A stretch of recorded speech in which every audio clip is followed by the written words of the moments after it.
Greetings, fellow armchair Imagineers.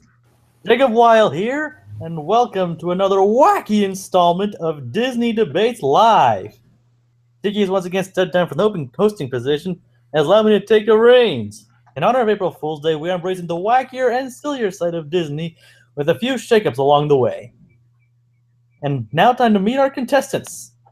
In this corner, we have the usual host of So You Want to Be Imagineer, winner of the last debate, hoping to hold up his original title, the original Tiki. How you doing, Tiki? It's just Tiki. You don't have to call me the original Tiki. That's I know, my screen name. The artist formerly known as Tiki. Right? I just have that screen name on WDW Magic because Tiki was already taken. Well, there are people trying to. Well, didn't you know, Tiki? There's people trying to take your name. They're trying to take your name, and so that's just Jacob's basically just stating that you're the original Tiki. That you're Alright. the one. Yeah, you need like a Polynesian business card with like a single Tiki on it just to say your name. Okay, you know what? I actually did design a Polynesian themed business card in Microsoft or not my in what was it? The freaking Adobe software that makes you design logos. I forget what it even is. I'm an idiot. Jacob, move on to the next person. Sorry about that, everyone. In the other corner, we have this man who scores us some very awesome interviews. Give it up for Sandy Claus. Thank you. How you doing, Sandy? I'm doing fine. Although, to be fair, only John Dilworth was on my channel. Yeah. But Sandy still made it happen. Yeah, that's true. That's very true. And tonight we welcome a newcomer and fellow Disney fanatic. Welcome, Gabby. Hi. How are you today? I'm fine. I'm still getting over a cold. Oh, that's unfortunate. Yes. I'm sorry if I'm coughing here or there. Yay. And also joining us is my second opinion and factor tonight, the reigning champion of Disney debates, the one and only Blue Dragon 5. Hey! It's the Dan Murrell himself for Movie Fights fans.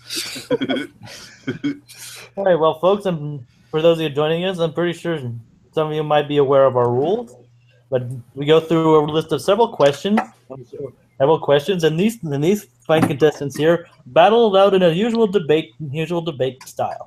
And to cut down on time tonight, since we've received that complaint, we've gone down to three. We've gone down to only 3 questions, which as a side effect also makes this a slightly more high stakes game. We have our various themes that include King of Fools, funniest scenes in a Disney movie, and a brand new kind of topic which I'm very excited about: a Disney tag team. So you guys ready to start? Hells yeah. As ready as I'll ever be, I guess. All right. So did you get the names already in the random.org, and let's find out who goes first. Sure. Okay. Let's do it. All right, let me lock it on my screen just to be safe. Okay. All right. So yeah, this is the order that we'll go in, and just to make it simple, this is it, guys. This is a high stakes randomizer right here. Whatever order it ends up, we're gonna be stuck with. So let's do it. And forgive me if I mess up anything. This is my first time hosting. All right, so Gabby, you got the luck of the draw here. Oh, last. Yeah. So that's good for you. I'm happy for that. Me too. You have no idea how thrilled I am. So it's Sandy, Tiki, Gabby, then Tiki, Gabby, Sandy. No. We're just gonna do it, Sandy, Tiki, Gabby, the whole way through, Jacob. Oh, all right. I didn't that's know. what we did last time. Okay, yeah. so like I said, sorry. It's fine. You host jitters and all that, but okay. It's okay. So Sandy, you go first. So Okay. Sandy, the question is, which Disney character would be the best King of Fools on Topsy Turvy Day? All right, and for that one, I had the Cheshire Cat from the original Alice in Wonderland cartoon. I think the Cheshire Cat. Wait. What? We're going round table and just saying our answers before we get into. To get in the rhythm of things. Yeah. Okay. I'm getting ahead of myself. I had the Cheshire Cat. Okay. And I have everyone's favorite henchman, Kronk. Kronk. Right. And I picked Tigger from, Winnie the Pooh. All right, sorry about that, everybody. It's fine. It's fine. And so, Sandy, you go first. Why is Kronk? I mean, why was Cheshire Cheshire? Cat. Why would Cheshire Cat be the best king of fools? On Topsy Turvy Day. I think the Cheshire Cat would be the perfect candidate for the King of Fools because he's a trickster and he knows how to have fun. He's mad. He's crazy. He can shapeshift. He can teleport. He can stand on his head and perform all kinds of great tricks. He's a very entertaining character and can spice up the party with a snap of his paw. Okay, that was very efficient. Yeah. All right, my opening statement, folks. Who doesn't love Kronk? He's the ultimate. He's not just the ultimate henchman. He's the ultimate lovable doofus. And what better to represent the King of Fools than the ultimate lovable idiot?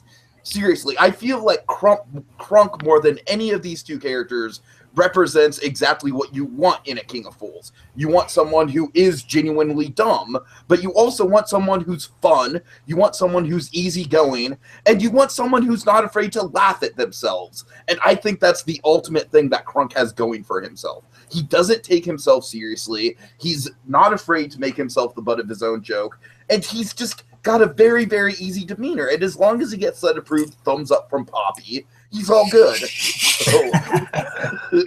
So vote with your heart, judges, and give the King of Fools to Kronk. Oh my gosh. Okay. By which he means Cheshire Cat. Vote Cheshire Cat. Okay. I'm assuming it's my turn. Yeah. Yes, it is. Tigger would actually be the best because of his attention deficit disorder. Now, normally ADD or any kind of mental illness is looked down upon because it is a mental illness. However, since it's the Topsy-Turvy Day, he obviously wins the cake by being the most foolish fool of all. He's crazy. And there you go. Okay. All right. And now it's time for now, ladies and gentlemen. Now that they've got their initial answer out of the way, it is time for free-form discussion. Whee! So you three talk amongst yourselves and decide, and say mine is good because and yours sucks because. Oh, mine is good because he's Cheshire Cat, and your guys' sucks because he's not. Hey, that's my answer. Sandy, I feel like Cheshire Cat would be above something like the Feast of Fools. I feel like he'd see the proceedings of the Feast of Fools and he's like, oh, I don't need to bother myself with any of that foolishness. Or either that or he just trolled the party. I But feel like Kronk might be too stupid to actually understand that there is a party going on. All right, just a disclaimer, everyone who's watching. My comment earlier, the first comment I made about everyone else is being stupid, that was a joke. I wasn't being serious. I'm not that full of myself. Okay. We're all being fun. Yes. All right. Just to be disclaimer. fair, I think my character is the only one who's actually like legitimately unintelligent.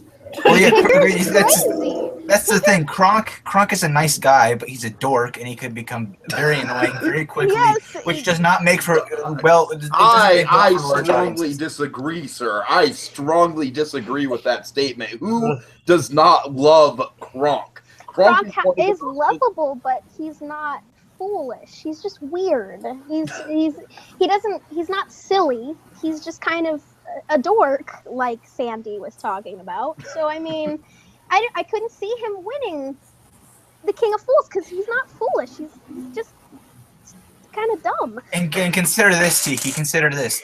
We all think. I mean, Kronk is obviously he's a character in a movie, so the audience thinks he's great. He's this lovable guy and everything.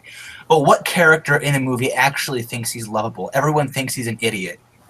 If you think At the about same that. time, though, no one really likes the Cheshire Cat because he's tricky. No one can trust him, and you don't like people that you can't trust. Well, everyone hates Tigger. I mean, come on. No, Well, no, how I- is Tigger okay. not lovable? I'm kidding. I'm kidding. 30-year-old women and men loving Tigger, even though he's absolutely crazy, like I said, with his attention deficit disorder. Okay, Even though I personally have no problem with people who have ADD. let me touch on that for just a minute because I kind of feel like that's a touchy subject, like bringing the and I'm gonna approach this as delicately as I can because you're new. Go for it. No, go for it. But I don't know. Take Like, it. frankly, I'm not really comfortable with the idea of saying like, oh, Tigger has ADD, which, by the way, is just a fan theory more than anything else. I don't necessarily think that's canon. I mean, you know, it's a fan. Like, look, I subscribe to the Pixar theory, so I'm not one to be above fan theories. But I'm just saying, in terms of canon, it's not. And also, I don't know. I think there's something just inherently flawed in this argument that, like, since Tigger's got ADD, he's just crazy. I'm like, and this is coming. This is coming.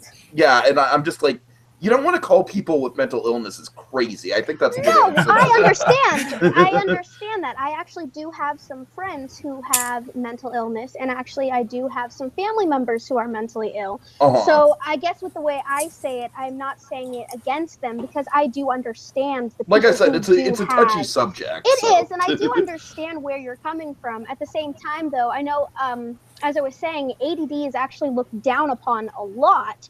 So if you go back into the time when the Hunchback of Notre Dame was, you know, it's supposed to be like, what, 1800s? I mean, mentally... 1400s. Okay, 1400s. Sorry about that. I mean, mentally ill people are looked down upon heavily. So, I mean, I think he would actually win just because he was looked down heavily. Like I said, I actually know a lot of people, and I have family members who have mental illnesses that I don't see them any different than anybody else. It's just because based on what Topsy Turvy Day is, or based on the time, it's looked down upon heavily. Therefore, since it is, you know, the opposite day, he could be seen as, oh, he's perfect. All right, but you see, the way I'm envisioning this going down is just basically like the townspeople essentially trolling Tigger, and it's just heartbreaking because no one wants to see Tigger get trolled. Whereas, I understand. Whereas, like I said, I think Crunk is so oblivious that even if people were outright like malicious and throwing tomatoes straight at his face, he'd be like, "Yay, tomatoes!" Yeah, if people throwing tomatoes at him, he'd just make a salad. That's all he'd do. Exactly, and that's exactly why you want Crunk as a king of fools. He's perfect. Wait, what did I just say? Am I defending? What am I doing? What are you doing? All right, Sandy, let me address one major thing with the Cheshire Cat, all right, that I need to get off my head. If you're like the planning committee for the Feast of Fools, you cannot trust that Cheshire Cat. The Cheshire Cat, his whole character is like upruling authority, and like if you have the Cheshire Cat as the Feast of Fools, he's not going to. First of all, he's not going to stand for the shit of like, you know, being tied up and having. That's what I'm saying. That's what being the king of the fools really represents. If we're really talking about the semantics of Hunchback, and Crunk is someone who can take. Crunk is someone who's going to take the verbal harassment of that in stride. Can I just say something real quick? Yes. Sure. It wasn't really going to that extent. It's just like who would be the best king of fools? Like who would like not the whole tying down and everything. Jacob, I'm going there. I'm going there. All right. I'm sorry, Jacob. That counts. It's in the question. It counts. You said on Topsy Turvy. I mean, everything we saw in that movie. A Topsy Turvy Day is essentially from the Hunchback of Notre Dame. There's no other film that really says Topsy Turvy Day except for that one. Unless I'm wrong, anyone could correct me, but there's that movie Topsy Turvy that I believe starred Kevin Kline. I think I want to. Yes, say. And there's a Looney Tunes game called Topsy Turvy. So I mean, it's the adage is probably based on something, but the whole holiday of it, I think, is something we've seen. It's right. Okay. No, but seriously, like, in terms of the semantics of, like, you want someone who you can just, like, verbally berate and just hoist up as an idiot and not feel bad about yourselves for, and also not have someone who's just, like, I feel like the Cheshire Cat is not only, like, first of all, I don't think he's an idiot at all. He's smart. That's exactly. The point, though. He's smart and he's cunning and he's very tricky. So I don't see him being the king of fools just because he's not exactly foolish per se. He's more cunning and not exactly evil, but he's untrustworthy in a sense. Yeah, and he wouldn't stand for being mocked and publicly ridiculed like that, whereas I think Kronk would be like, "You're all staring at me. I love you. Oh, thanks for all the attention." But couldn't Tigger be doing the same thing though? I mean, Tigger, in a sense, sometimes he's not all there. I mean, he's just bouncing around doing God knows what. I think Tigger would be more sensitive about it. I don't know though, because Tigger is other than Eeyore. I mean, Eeyore is probably the. Oh God, we would not want to have one. Eeyore in that position. Oh God, no. But, I mean, Tigger is just a goofy, weird, and he's lovable. So if he was tied down in everything because, evil dude, I mean, I think maybe he could feel a bit sorry for himself, but I think at the same time, I don't know if he'd really understand what was going on. I mean, all he knows is the 100-acre woods anyways. Yeah, exactly. All he knows is 100-acre wood. So if you suddenly, what's the semantics of you getting Tigger involved in the Feast of Fools? You'd have to, go out to the 100-acre woods, essentially, well, what about the Cheshire Cat? I mean... Okay, essentially hire Judge Doom, who in a deleted scene... Let's not dwell on the how. Let's not dwell on, how we get him to the Feast of Fools. All right, that's kind of a miracle exemption for the red. But still, Tigger is very, you make a point that Tigger is very used to a secluded environment. He's used to this... Yeah, so he's kind of not all the way there. So him being foolish makes perfect sense because he's not used to it. But I think him being thrown into this, super hectic, nightmarish setting of, all these people and this claustrophobia, it'd be overwhelming to him, and I think he'd shut down. Whereas Kronk is used to being the center of attention. Kronk's used to being the village idiot. That's basically Kronk's whole role. All right, let's hear a bit more from Sandy. I mean, yeah. Let's hear a bit more from Sandy. Sandy. Okay, well, lay it on thick, Santa Claus. Okay, well, if you watch the movie, the original Alice in Wonderland movie, no one really likes cats except Alice. The Red Queen doesn't like cats. The Dormouse hates cats. The Red Queen always screams "cat" whenever someone even says the word. So, and the Cheshire Cat is completely cool with it. He just sticks his tongue out and disappears. I think he could live with being ridiculed and mocked. I think that's why he is the way he is when everyone is largely displeased by the presence of a cat alone. But he's literally an all-powerful being, though. It's I just don't see him. Sure, you make a good point. Yeah, okay, he might be able to let it roll off his shoulders. Although literally he'd probably just like take off his head and roll his head around on his shoulders as a result or something like that. But still, Sandy, it's like the Cheshire Cat is just, he's way too intelligent to be the king of fools. I think that's the main sticking point with both Gabby and I. Yeah, he is a bit. I think he's a bit too intelligent, and I think that's not the point. Topsy Turvy Day is supposed to be, turn it around kind of day. So all the intelligent people are, ridiculed, and all the, lesser, as they would see them as, are the, the kings. So I don't see Cheshire Cat being this, king of fool, because he's freaking smart. All right. I think. Well, Kronk must have some sort of intelligence if he's worthy of being Yzma's henchman. He's Yzma's henchman because he's just an easy whipping boy who will just do what he's told. Terrible. No, I'm just saying. He'll just do what he's told. He's just easy to control. If you do remember in the Emperor's New Groove, I mean, he wasn't easy to control at the end of it. I mean, he tried to kill her.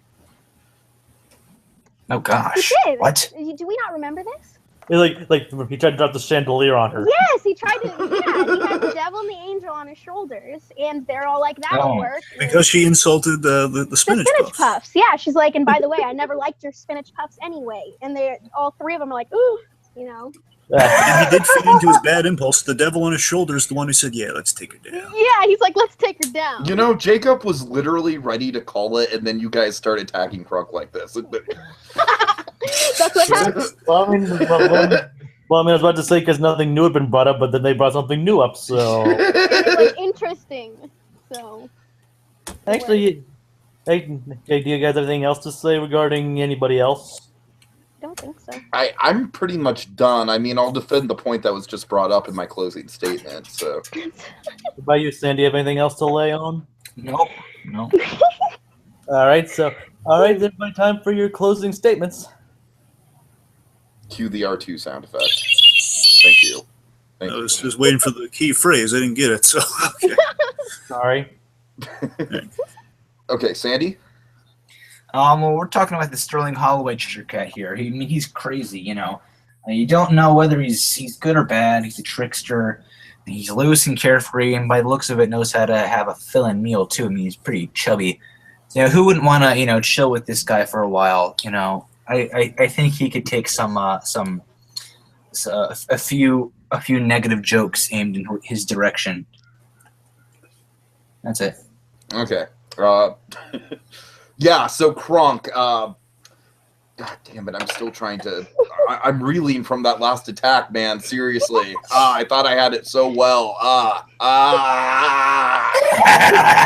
Like, literally, I didn't even remember that he tried to kill Yzma. I'll yield to you on that. You're welcome. Neither did I. I didn't either.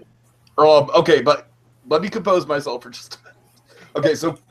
Kronk, in spite of the fact that he turned on his henchman, who was pushing him to the limit, he loves being the village idiot, and he loves making other people happy. And I think at the end of the day, that's what the King of Fools is all about. It'd be about being willing to laugh at yourself and have other people laugh at you for the sake of the greater community. And I think that's exactly what Kronk represents. And, I'm going to bring Kronk's New Groove into the equation as well. And Kronk's New Groove, you see him basically being the village idiot who everyone freaking loves. Everyone loves Kronk. He's everyone's best friend. And I feel like that'd exactly be the situation at the Feast of Fools. People would just revel in how much of a doofus this guy is, and Kronk would just let it roll off his shoulders and just enjoy the attention and just literally make lemons out of lemonade when it comes to the tomatoes being thrown at him. Make lemons out of lemonade? He makes tomatoes into pasta. That's more impressive though. Making a lemon out of lemonade. That's like pulling a Superman, kind of turning their earth back. Yeah. All right, I'm done. Yeah, I just had to point that out when you said that, make lemons out of lemonade. But again, how impressive! You're That laugh was hilarious. That was great. I enjoyed that. I'm sorry. Oh, jeez. Oh, All right, okay. Gabby, your closing statement. I think Tigger would be the best. I think he would make the most foolish fool because he's just out there. He's oblivious and he's lovable. So who wouldn't think, oh yeah, this, random tiger thingy jumping up and down, this thing is absolutely ridiculous. Yes, he wins. He wins because it's Tigger and everybody loves Tigger. Okay. I find this argument invalid. Okay. Now that everybody's made their closing statements, I will delegate with Dragon for a little bit and that. So. Gabby, unfortunately, though you did make some good points. Ultimately, they didn't raise many good points. They didn't raise many enough against the other two. Personally, I mean, your arguments were good, but they weren't particularly strong. There were Right. many, but they weren't entirely strong arguments. Keep in mind for future, to keep your arguments strong and varied. That'll get you very far in this. So sorry, you're not in. That's fine. Thank you. And Sandy, they did. Yes, I win. Sandy, it's between you and Easy, Tiki. Honestly, Hold your horses, man. honestly, I know. So honestly, it's between you and Tiki. But you both raised some pretty good arguments. But I kind of do have to agree with what both Gabby and Tiki said. The Cheshire Cat from the original, he's too above it all, and he wouldn't he'd be more. He wouldn't really be too interested or really participate much in the King of Fools, and he already pretty much reigns over fools anyway, so it wouldn't be any different for him. One thing I didn't realize, I didn't really bother to do any research on this, is I've seen The Hunchback of Notre Dame a couple times a while ago, and I completely forgot what the Feast of Fools even was. I didn't realize it was throwing tomatoes and stuff like that. To be fair, a forum for public ridicule. I thought it was just like a feast. I thought it was literally a feast. Honestly, I still argue that's what it turned into. I think it was not supposed to take that turn. But then again, it was really screwed up back in the. We don't know exactly. It was still kind of mysterious. Can I defer to the book? That's more what it is. Yeah, what's in the book? In the book, it's more just like, hey, let's pick a person to publicly ridicule. Okay, so it's intentional in the book. In the movie, they leave it ambiguous because it looks like a guard throws a tomato or like a lettuce. I think it's tomato first. The guard who has the voice of Patrick from SpongeBob, I believe. Yes. He throws the Tomato. Yes, he throws the tomato at Quasimodo. Everybody Then the sky turns red. Everyone laughs. He gets strapped down. He's like, "Hey, this is a better way of celebrating this day. Let's go get him." That's what it seems like. It was a happy event, then turned south. But anyway. Right, so Dragon, where are you leaning towards on this argument? Okay, do you want me, just to clarify, do you want me to reveal who I would vote for at the end after I make my points? Yeah, just make your points, and then I'll decide. Gotcha. Okay. Here's I find that it strikes me that Tiki, I think, had the best defense of his character out of the three. I want to make that clear. I think he's highlighted Krunk's the qualities that make Krunk a lovable fool. He would take it all in stride. You can berate Krunk and not feel bad because he gets berated all the time, and kind of take, unless you insult the spinach puffs. Yes. Now, in terms of thumbs up from Poppy, like if Poppy's in the crowd and he gives Krunk a thumbs down, it's all over. I think with the Cheshire Cat, I think Sandy presented the weakest argument out of the three here because Sandy, I don't think he nearly enough kind of said like. He's just saying he's cool. All the qualities that Sandy listed for the Cheshire Cat sound like why he's not foolish. Sounds like he's the smartest guy in there, but he's kind of the Fonzie of these three characters. Sandy's argument was like a goth kid at Hot Topic. Oh, Cheshire Cat is deep and weird, man. No offense. Essentially, he made the Cheshire Cat out to be Loki, just to boil it down. He made him out to be Loki, which again, cool, but not what we're looking for here. So it's and we get to the Tigger. So Gabby with Digger here. So I think here's the interesting thing. Well, I think Tiki had the best defensive character. I think Gabby had the best argument. I think she had the strongest in terms of it depends what we're looking for. I don't know where exactly we're looking for argument or best kind of the defensive character. So it's for the judge to decide. But I think it's between those two, and I think honestly, we're thinking, and I kind of have to agree that it would be between Gabby and Tiki. Because again, the AD, I think while she did somewhat dig a hole for herself with the ADD thing, I think she still held her ground after that. I think she didn't kind of waver at that. She still kind of defended it well enough, and she made she pointed for a moment it looked like kind of an ADD role model, but then turned to I think the strongest point that she made was in that time again how Topsy Turvy Day turned out. It goes south. You pick your king of fools, and then things go south, and that's really what Topsy Turvy Day, as we saw in Hunchback of Notre Dame, turned into. Whether again intentional or not, that's what it turned into, and what we're looking at. So, the quality that Tigger might be exhibiting would be the thing that would be celebrated for a negative reason. Like, hey, this guy has an imperfection. We're looking for imperfections this day, which is again, I think the AD thing kind of played into. And also, the last thing I'll say is I think everyone, in terms of how things were argued, I find everyone else wavered to Gabby. I find that Tiki was kind of caught with his pants down. I was, yes. with the Krunk thing, I can't believe Tiki forgot the spinach puffs. Honestly, I'm still taking back with that. And it's been a while since I've rewatched Emperor's New Groove, man. And Sandy helped, not necessarily with Gabby's, I should say, but Sandy did help Krunk substantially. So by accident. That was a complete accident. I think that really just completely wiped Sandy out of his. And that's my view on it. The point is, I think it's between Tiki and Gabby. That's all I'm saying. All right. Oh, yeah. I have to agree with you, Dragon. And thinking back on it, actually, I do kind of agree with you, Tiki, and with you, Dragon. I mean, it would be between Tiki and Gabby. And honestly, as far as points go, despite the somewhat controversial, I think I'll have to give this one to Gabby. Okay. Really? All right. Newcomer. Yeah. I actually respect that a lot because, it's like literally as soon as she mentioned the thing about the spinach puffs, I was like, "Oh, she's got this. I'm dead. I'm dead." That for me I've is when lost she her. kind of won it in my mind. Because again, won the argument side of it. Because he succumbed to it. And also, incredibly good argument on the the historical context of mental illness and all that. That's some really good deep cut references. like I said, sorry for what I said when I was first judging, but seriously, Gabby, good to me. Thank you, Dragon, for making me see my circle Yeah, errors. just to give you guys like a heads up, like I said, I didn't really have a lot of outside time, and my mother and I argued a lot. So if there was a way for me to win an argument, I tried my very best. Oh wow, she's come prepared. Oh boy. Yes, so like, So like I said, sorry for accidentally saying all that, Gabby. I mean, like, no, you're fine. Yeah, frankly, I was no kind of hurt shocked that feelings. Sandy was the second I'm not placer hurt. for a This minute. is a debate. Like you guys said, we're here to slit each other's throats, so let's do it. Yep. so like I said, thank you, Dragon, for letting me see the error of my ways.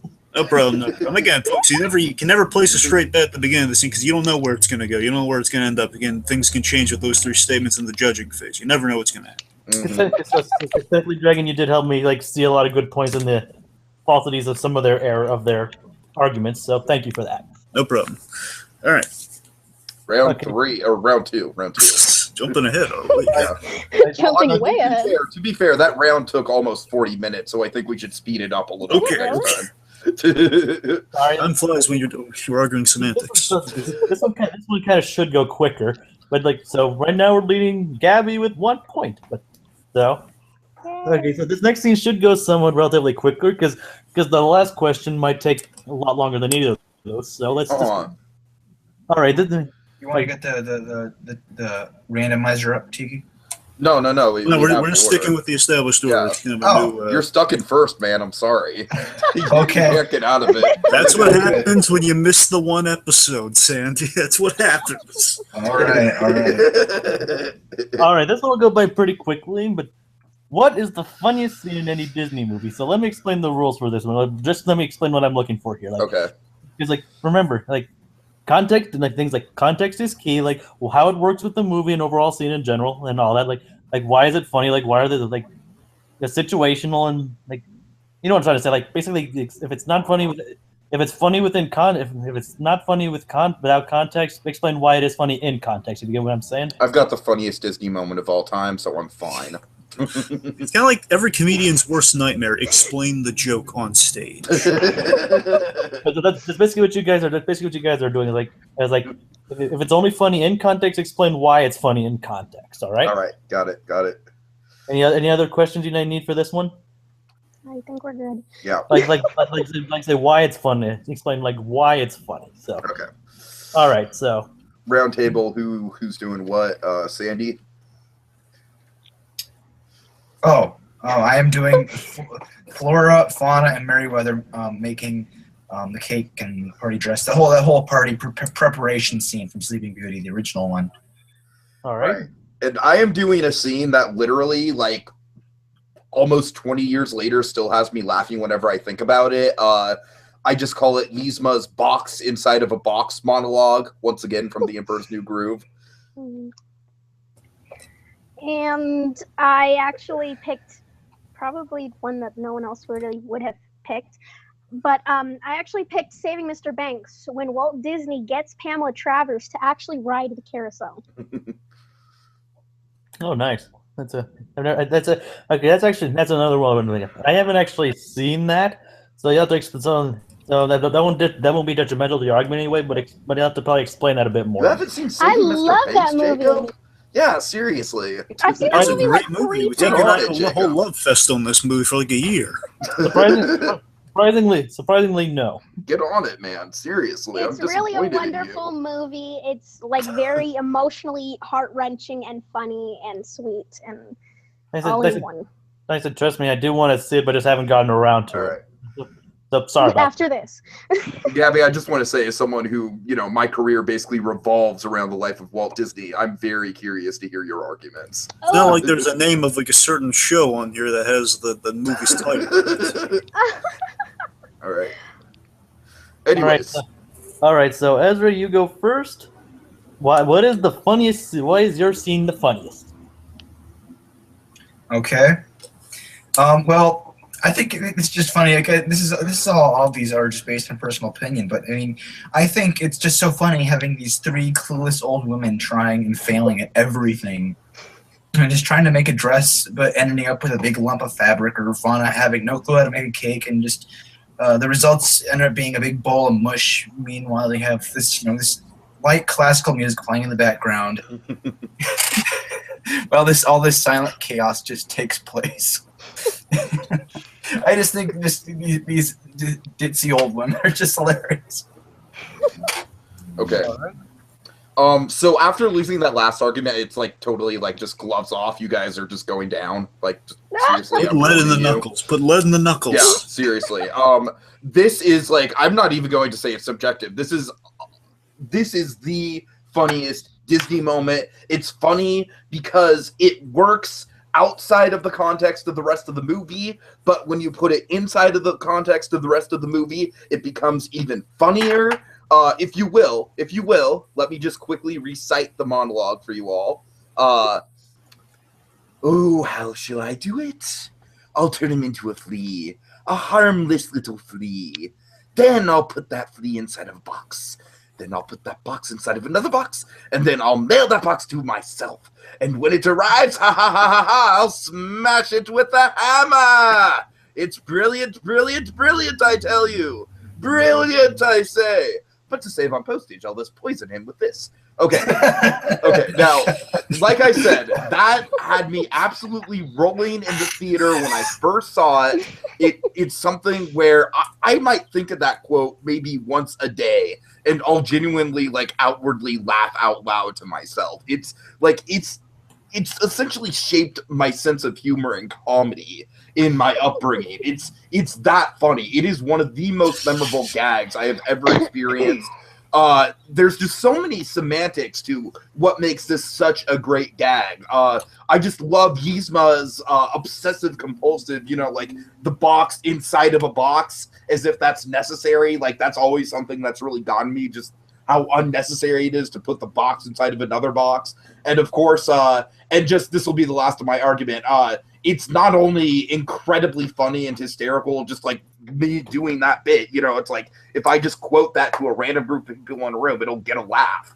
But in the context of the actual movie, it's one of the biggest damn plot points in the movie, because it's how we get Cusco turning into a llama, because Yzma's too lazy Yzma's too cheap to pay for postage. Even though the hilarity of that is, why would Yzma even need to mail the box to herself to begin with? She would have the box right there. It's so ironic. It's so funny. It's just like, there's so many different levels to this gag. I'm done.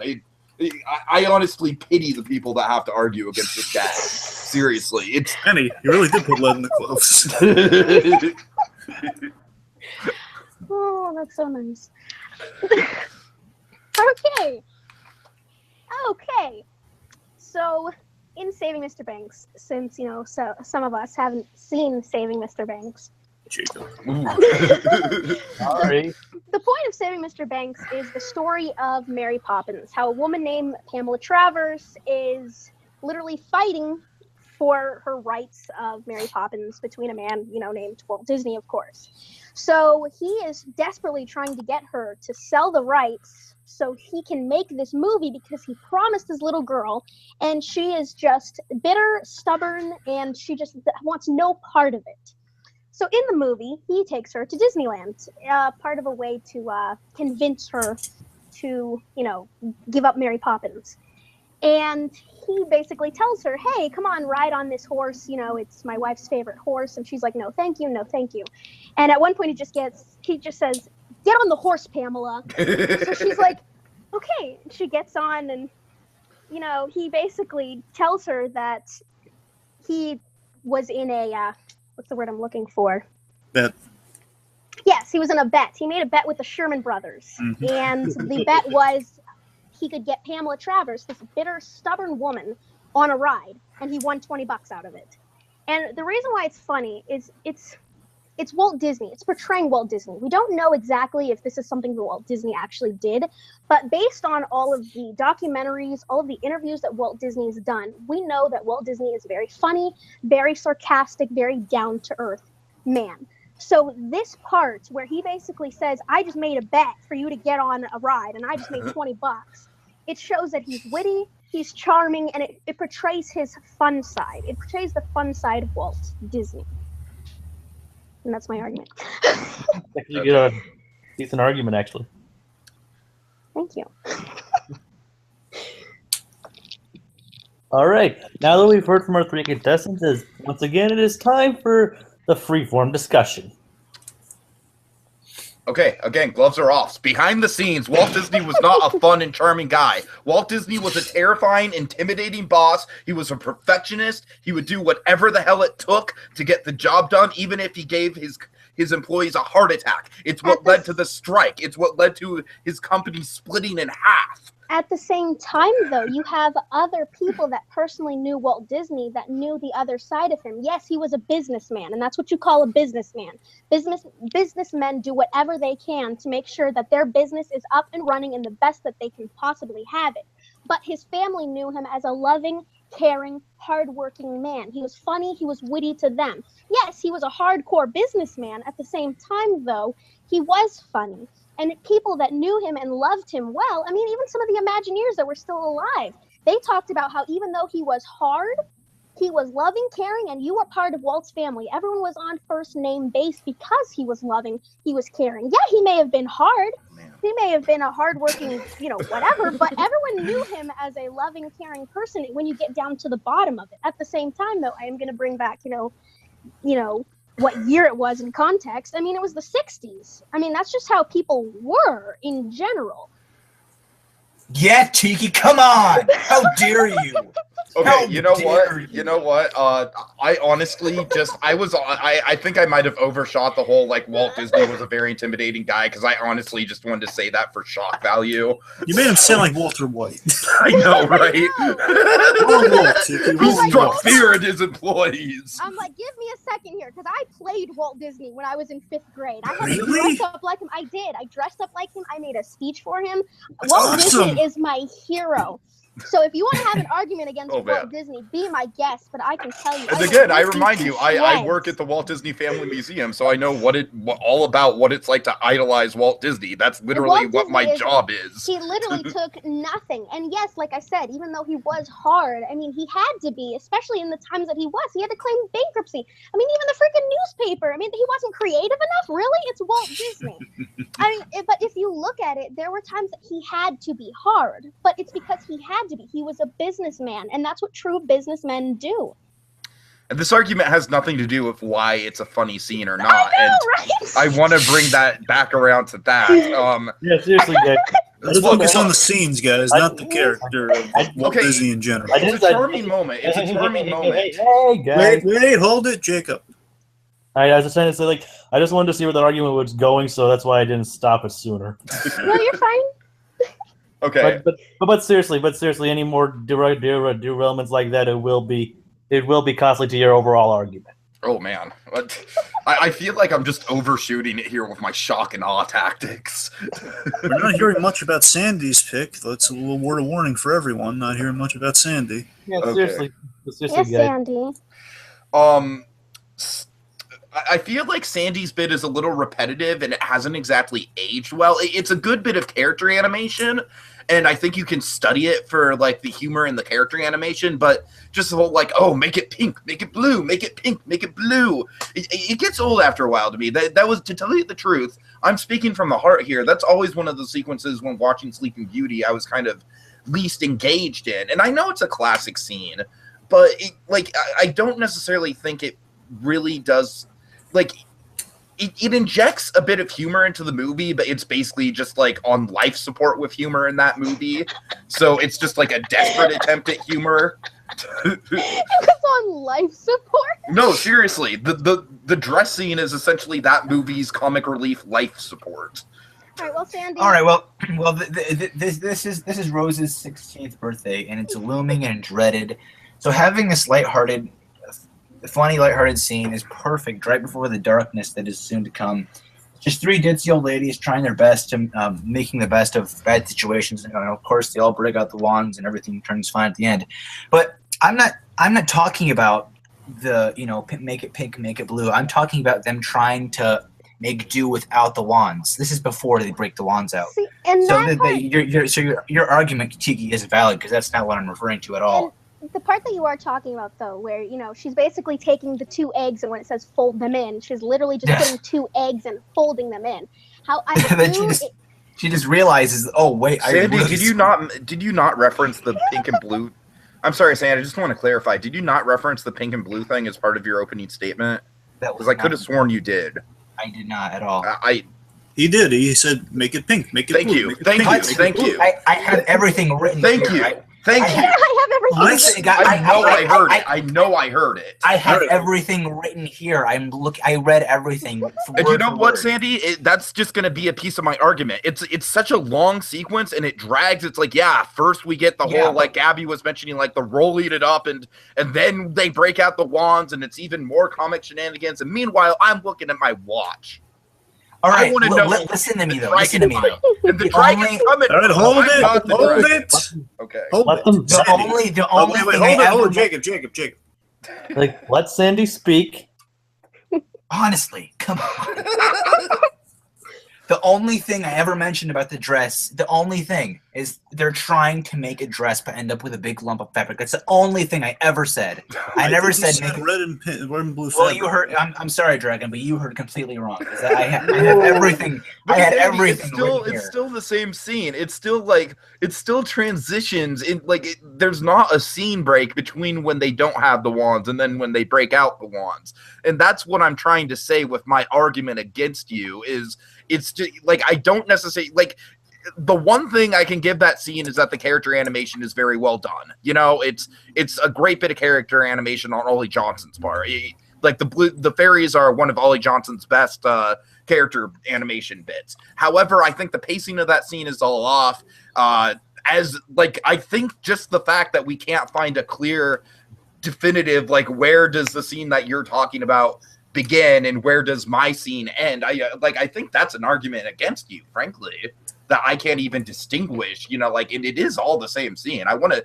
I'm going to use my lifeline. I'm going to use the lifeline. I want to fact check this. Dragon, is it all the same scene? Now be specific. What is all the same? The fairies, doing the stuff without the wand, transition into oh, screw this, we're going to break out the wand. That's all one scene. Well, I gotta tell you, the way I'm finding it, just again, is looking for it. It's broken down into when they have the wands, and then that scene where they're trying not to do things with the wands. And the way it's been described to us before, and it said it was really dress and cake scene. So I assume that's the one where the dress and the cake are both in the scene, in which they're decorating the cake with the wands, and they're also changing the dresses from pink, pink to blue. Was that your scene, Sandy? No, that I see how you could have got. Okay.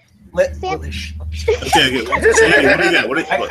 I see how you could have gotten that confused, guys, and I should have been more specific. I meant the scene where Flora is trying to fit the dress over Merryweather and cutting the big hole at the bottom, and they're just trying to do everything the way normal people would without Which wands. again is a charming piece of character animation. I don't necessarily think it's the funniest thing we've ever seen from Disney.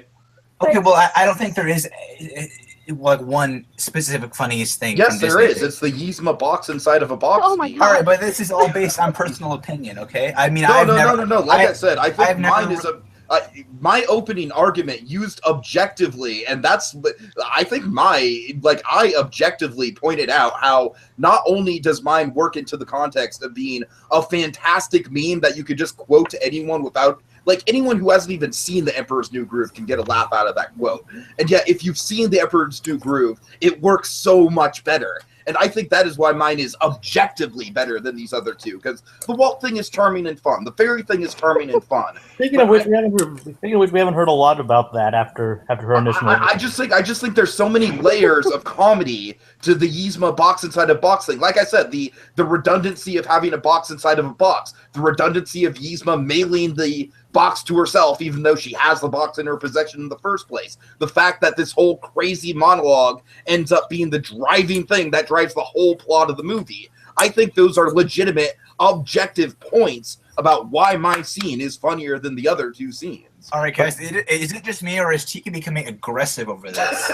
I warned you guys. But can I tell you something, though, Tiki? Yeah, sure. Your laugh sounds like Prince John from Robin Hood. Oh, God. That is the one thing I think of every time I hear it, and it's not meant out of like fact check that. disrespect, but it sounds like. But it makes me think of Prince John every time you It's laugh. funny because I have like my mother's exact same laugh, like down to a T. So I guess my mother sounds like Prince John.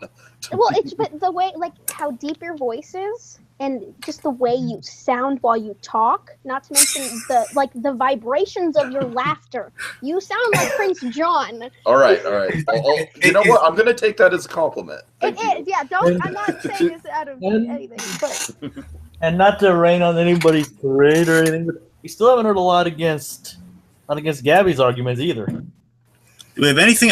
I'll agree with Jacob. We haven't heard anything against saving Mr. Banks. I don't necessarily, except for Disney's character himself. I don't think I've seen him. Which was quickly shut down. Again, I think it's charming. I think it's fun, but like Gabby, I straight up dare you to objectively list the reasons why you're seeing in terms of like humor and why, like, say a stand-up comedian would want to use a bit.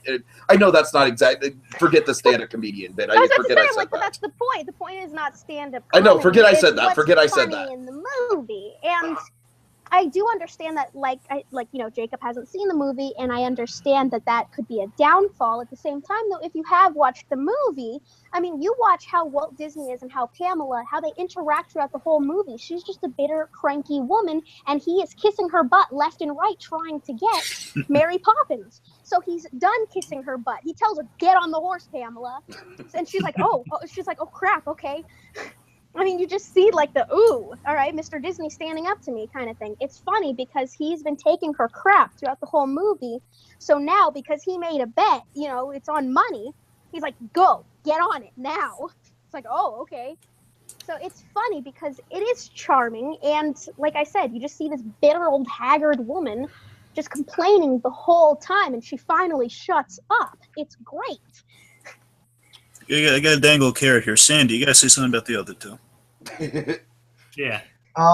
Well, I just think Tiki's is filler. I mean, I just think it's Mine literally affects the whole plot. The whole plot. It would be a completely different movie without my scene, in spite of the fact that it's so ridiculous. She. Well, you're talking about the whole. I'll turn him into a flea. I'll smash it with a hammer. I think that is all. And the punchline of that scene is what drives the plot. She could just say, "I'll give him some poison." That's it. No, okay, you know what? And the fact that she doesn't just say, give him some poison. The fact that she goes through this whole epic, like, comedic force of. But it's unnecessary.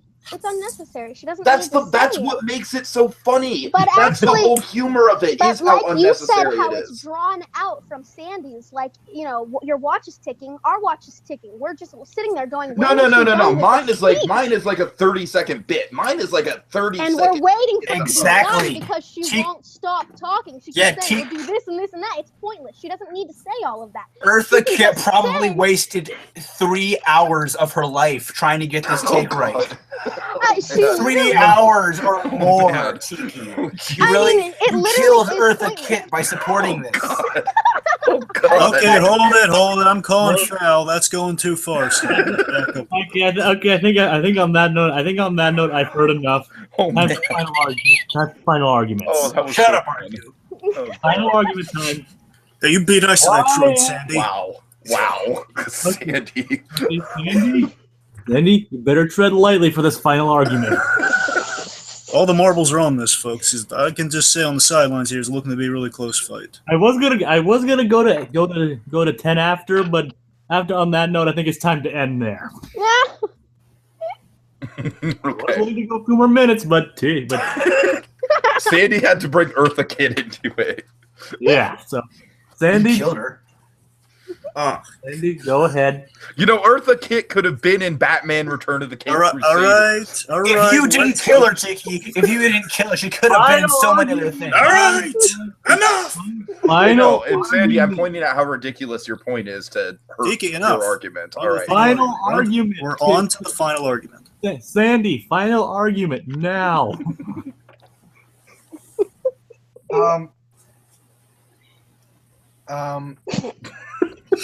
The animation in this scene is just it's so fluid and wonderful, and the characters work so well. They're so lovable. You can't help but chuckle when they just can't get it right. It's just it's such a simple setup, but it's so well executed that it just works. The animation is beautiful. I think just I think it was one of the Looney Tunes artists. I think Chuck Jones possibly said this, where in the beginning they wanted to make everything big and extravagant with the expressions, but then as it went on, they wanted to make the expressions smaller and smaller. And I think even though obviously they didn't do this, Disney did this, but I think that formula just works so well here because their expressions and everything, like Fauna's when she realizes she crushes the eggs in the dough or whatever, her expression is just so minimal, and it's so funny, and that's one of many. I think it all works so well, and it's my favorite scene from the film. I'm gonna pump the brakes a little bit. I've been talking about like objective comedy, whatnot. I'm just gonna talk about like subjectively, folks.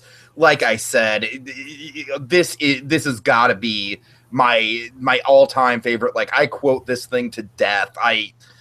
It gives me such a chuckle. Like I said, I can just like think of it off the top of my head and I'll laugh out loud. And I just think, like I said, I think having so many levels to the comedy there, having so many different points where it's just like it's a 30-second beat and it just goes like so fast. And I strongly disagree, by the way, with the whole argument of, you know, like it's slowing down the pace of the movie. I think if anything, I think that scene is an example of how fluidly the movie is paced, and how many jokes that movie manages to cram into so short of an amount of screen time.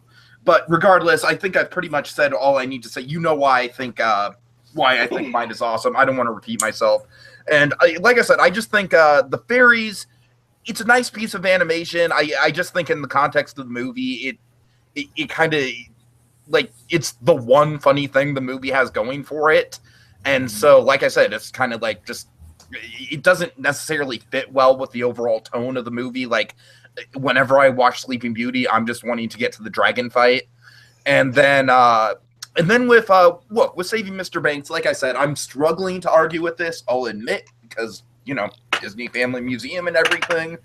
But I just think it's just more charming and kind of like, oh, Walt Disney, you know, like that guy is just such a lovable, you know, he's such a lovable guy. I don't necessarily think it's not a belly laugh, you know what I mean? It's more of a chuckle than anything else. It's more of like a, oh, ha, ha, ha, that was amusing. Whereas I feel like the Yzma thing is legitimately like a spit take worthy bit of comedy. And that's my final argument.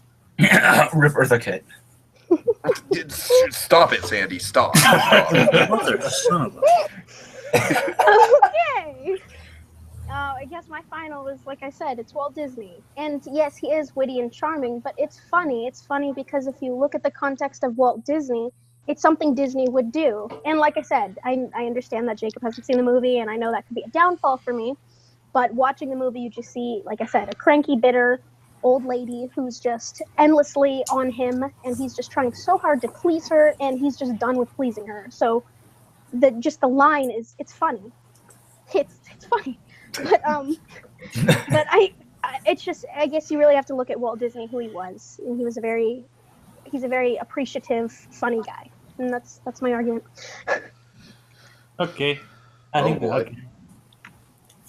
All right, let's get the kind of obvious. You might want to defer to Dragon before you announce who's in third place. Can I just say one more thing? Come on, No. Jacob. Do it No. for Eartha. Do it for No, Eartha. don't. Oh, shut up, Cindy.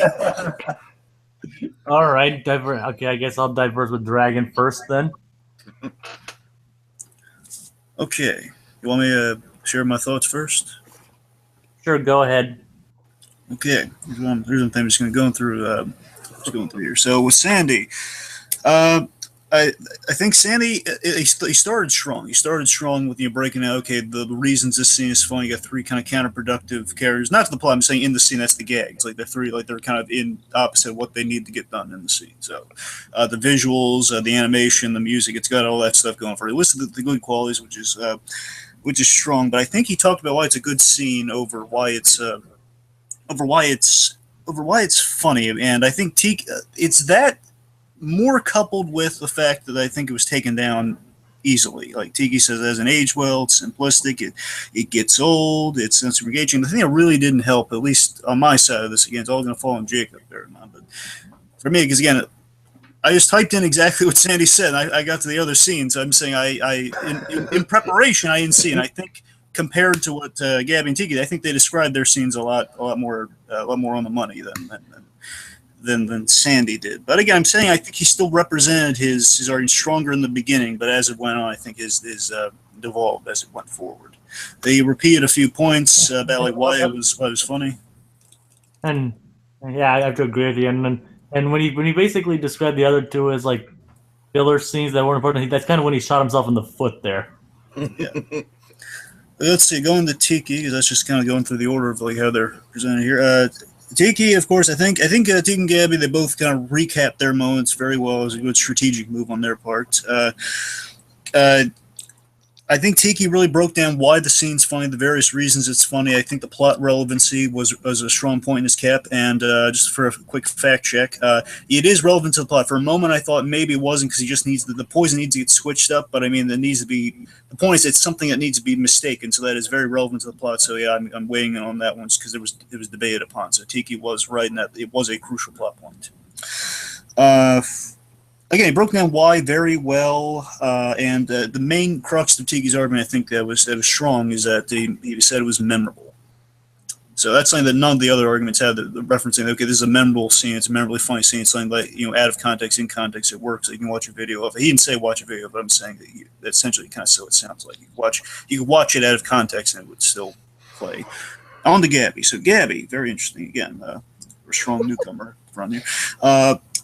So yeah, I think Tiki was out for blood, and she held her ground. Yeah, firmly. I just want to say I was like super impressed by just how much he just went off when I started talking crap about Disney. Yeah, You do not talk bad about Walt Disney. that was a good clinching argument. Yeah. And I think what that boiled down to is that I think basically it's kind of like Rocky versus Apollo Creed from the first Rocky movie. Is that she took some hits that we all kind of took in terms of shock, but she didn't get knocked out. She I love Rocky. Are you comparing me to Rocky? Yeah, I'm saying you're Rocky. So that means I win. That means I win. Oh, don't be like you silly. And I love Rocky.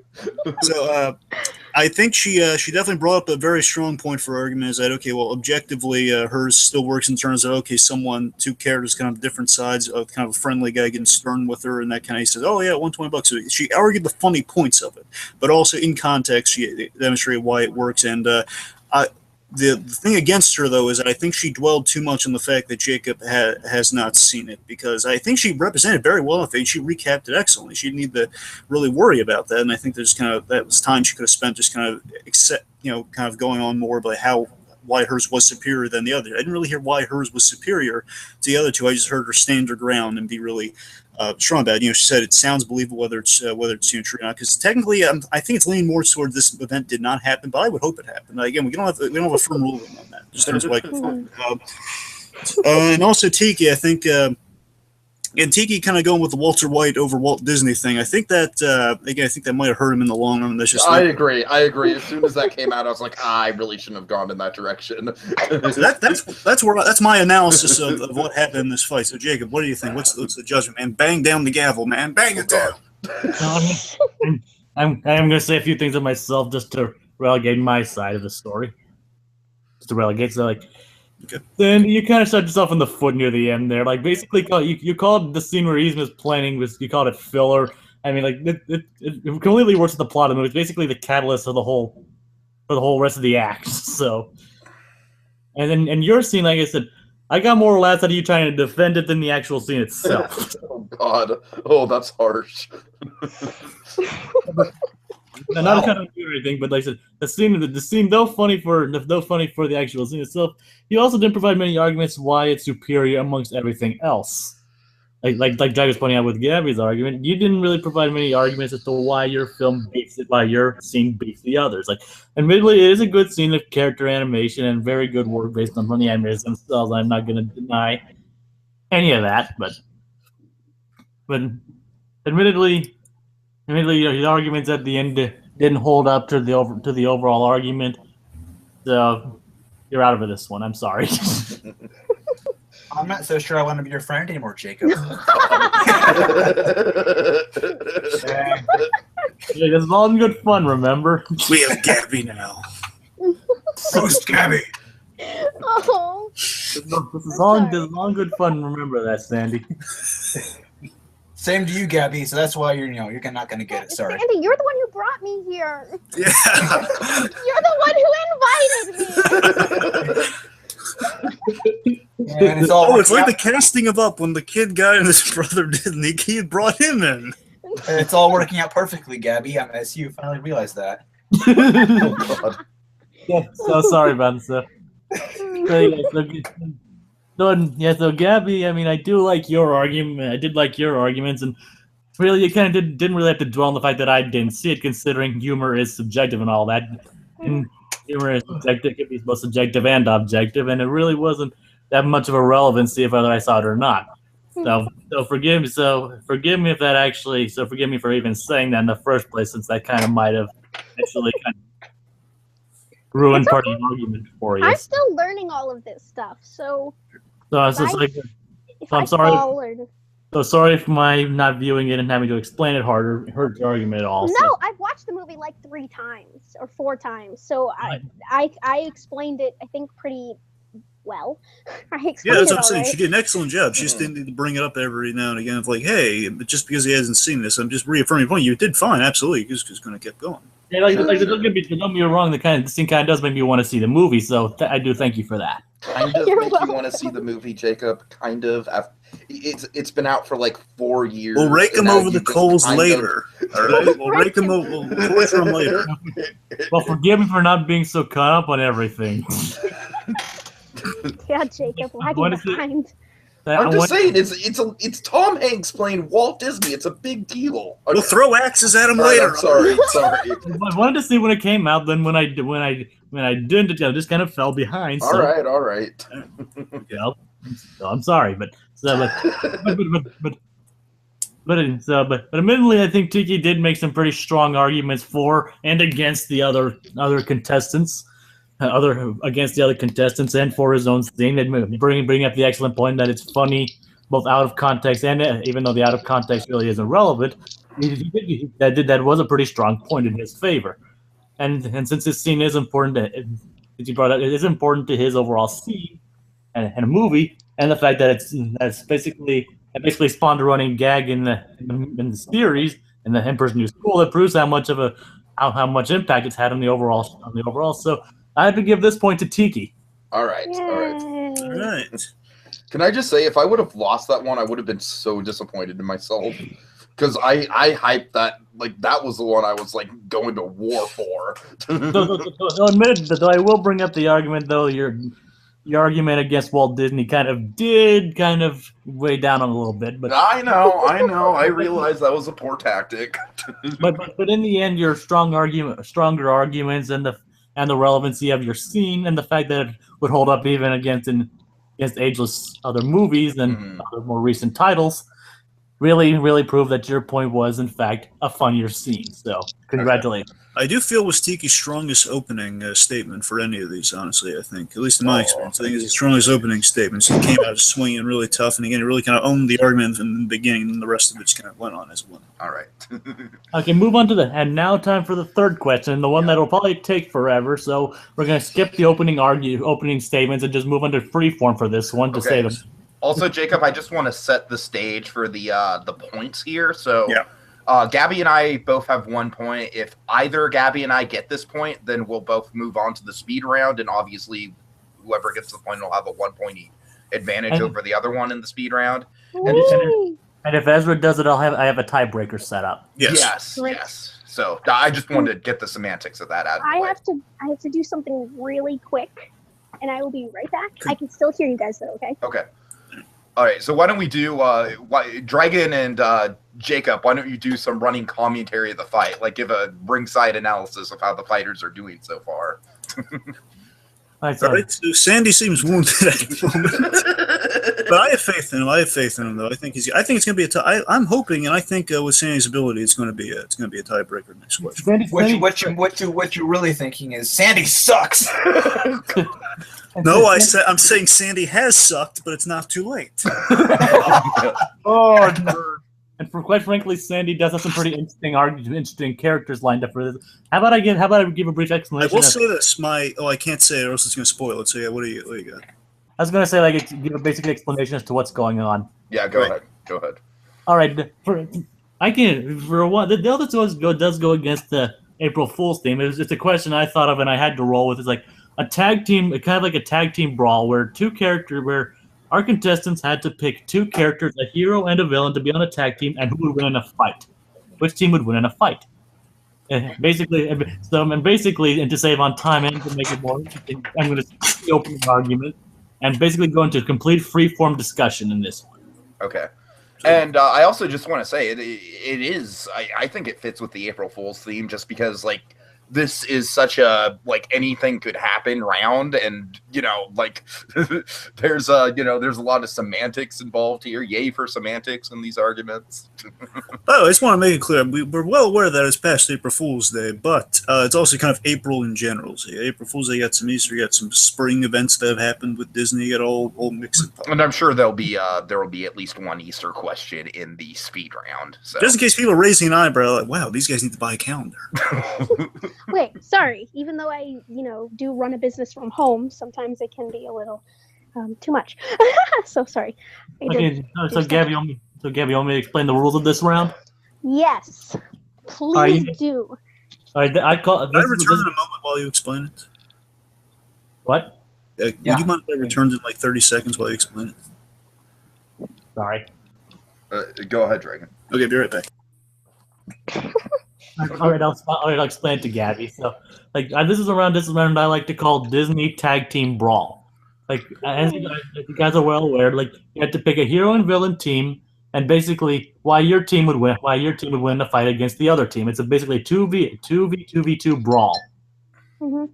And partly to save on time and partly to ease the argument, we're cutting out the opening and closing argument. Well, I think we'll keep the closing argument for the sake of final rebuttals, but we're completely getting rid of the opening argument for this one. Okay. Basically stepping into the free. I mean, it's say Sandy can talk. Sandy will talk first, but it's not going to be and then somebody can step in and say why my team would be better than yours and all that. You guys get that? Wait. Now I think we need to clarify. I don't necessarily think there should be a first, second, third here if there's no opening statements. Okay, but I think Sandy should just go first and closing statements. Okay, I said he can go first, but it's not necessary. Okay. I just want to clarify because if we're going to do a first, second, third thing, I think we should just jump into it. So, okay. Have we established who has which? No. All right. So we're doing the tag team brawl. So a hero and villain. Tiki, Sandy. Since you're first, you'll reveal yours first. Oh, I have Shere Khan from the 2016 movie versus Tarzan. What's the Idris Elba Shere Khan? What? That's the Idris Elba Shere Khan Yes, that yes. goes out there. Yes. The one who killed Gus Fring. And remember, Sandy, they are working together against the others. Yes. Okay. Okay, so you said Shere Khan versus Tarzan, so I was just clarifying. Oh wait, what? They're together and they're fighting. Oh Teak- no. Well, don't tell me this wasn't intentional, Sandy, because I was. Oh, well, we'll get there. So, Well, just give me a rundown here, because I thought we had to pick two characters to fight each other. no, they're What? fighting No. side by side against the other Argument of choices. that, Sandy. How would you argue that? Now that you bring that up, I don't know. Sandy, do you want to do? I think we should be fair to Sandy here and maybe just have him pick two characters on the fly if he wants. No, I really like his choices. Can we keep them? No, I'm gonna keep them because I think Okay. they work really well together. I'm Okay. sorry, Sandy. I thought I clarified that to you. So Yeah, I thought we made it quite clear. Well, so this is basically just two characters, all these characters fighting against each other. Yes, but It's yeah, like- they're it's teams. like In teams. Tiki's, Gabby's, and yours are all on it. You have your own teams, and like you have to pick why your team is better than the others. Oh, okay. Yeah, like who would win a fight and why they're superior to the others. I mean, and trust me, I could see some pretty good arguments made with your two. All right. Okay. That makes sense. Okay, that's And remember, it's overall who made the better argument. So even if who it's basically who made the better argument. Who Okay. argues better? Yes. Right. All right. So I've got Team Fire and Ice. I have Maleficent and Elsa. Now, which Maleficent? The classic Maleficent. Come on. Good. Come on. I'm making sure. I'm just saying with the whole 2016. Angelina Jolie Maleficent doesn't even turn into a dragon. Do you think I'm going to choose that Maleficent? I didn't see it. All right, forgive me. The See, crow I- turns into a I dragon in that originally- one. I originally was picking Maleficent, but then I was told Maleficent was already picked, and I was like, dang it. Yeah, I apologize. It's okay. Maybe I should have put like a off limits characters, but it's too late for that. Oh no, I already have my characters picked. It's just originally I was like, Maleficent, yeah! All You right, crushed the girl's dreams, Tiki. I hope you're. All right, so Gabby, state your two for the viewers at home. Mine was Dr. Facilier and Mr. Incredible. Okay. Yeah. All right. All right. So remember, no opening arguments. So free for all. Sandy is the only one who doesn't have magic, therefore Sandy is just automatically eliminated. Like Shere Khan and Tarzan would be killed so fast it's not even funny.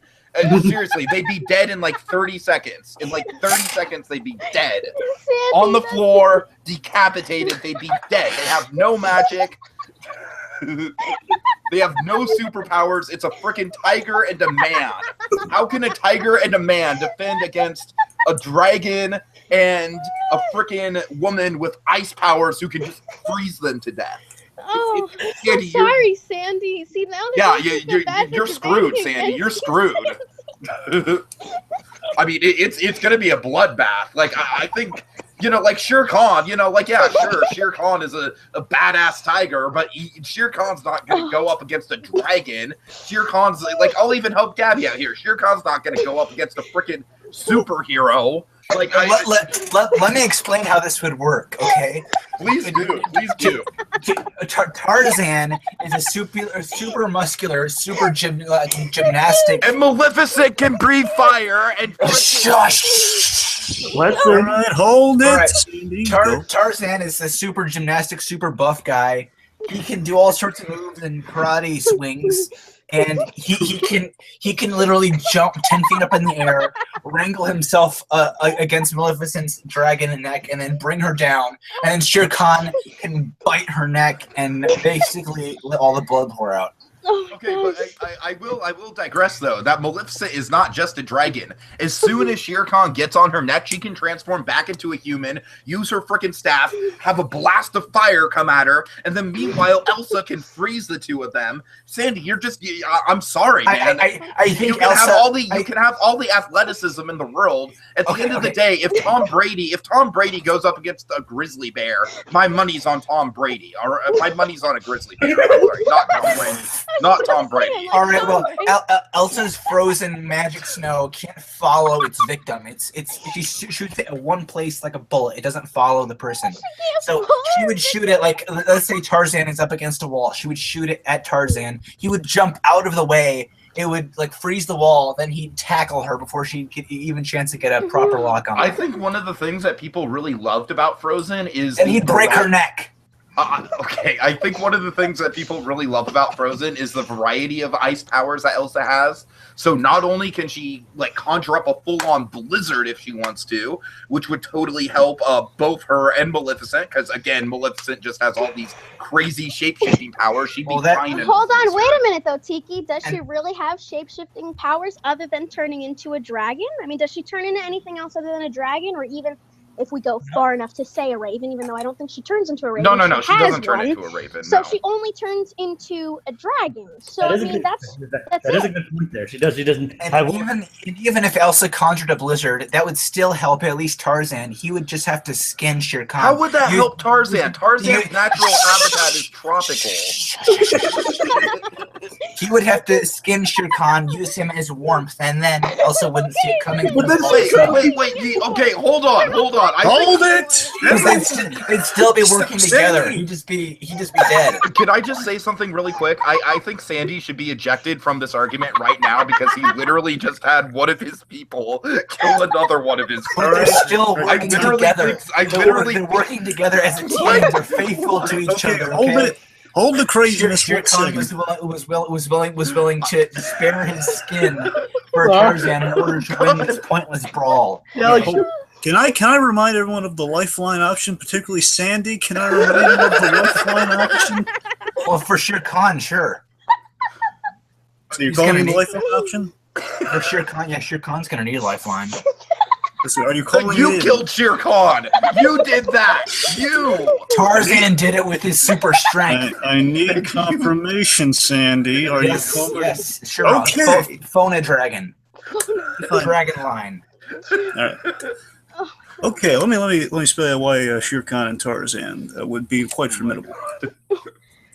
Okay, Shere Khan, especially the Idris Elba Shere Khan, for example, again, that is Idris Elba is very intimidating. That whole Shere Khan, that version of Shere Khan, is all about intimidation, getting inside someone's head, as we saw, and also like that ruthlessness at the drop of a dime, as he took out the Giancarlo Esposito wolf pack leader. So I'm saying let's just pair them off for a moment against Elsa and Maleficent. Now Tarzan, there's ample evidence of Tarzan going up against various threats in the Tarzan animated show. He's gone up against Queen Law, who is a sorceress who has various magical abilities and powers.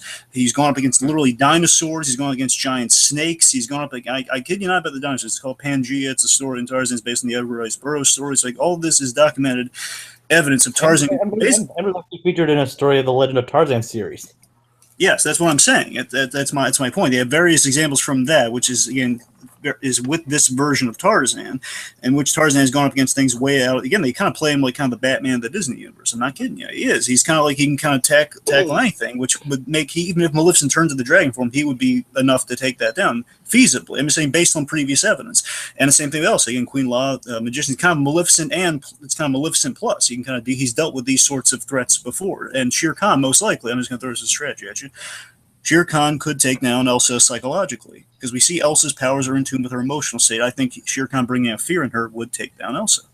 So plus you have Tarzan's just pure strength, but then you got Shere Khan as well. Plus Tarzan had his you have Shere Khan's his skin that you just established. To be fair, Tarzan has his kick-ass theme song. Okay, can I just have a semantic here? I think since Sandy put it out in the open, he can't take it back. Tarzan literally killed Shere Khan. I'm saying he could. That's a possibility. No, you put it out strategy.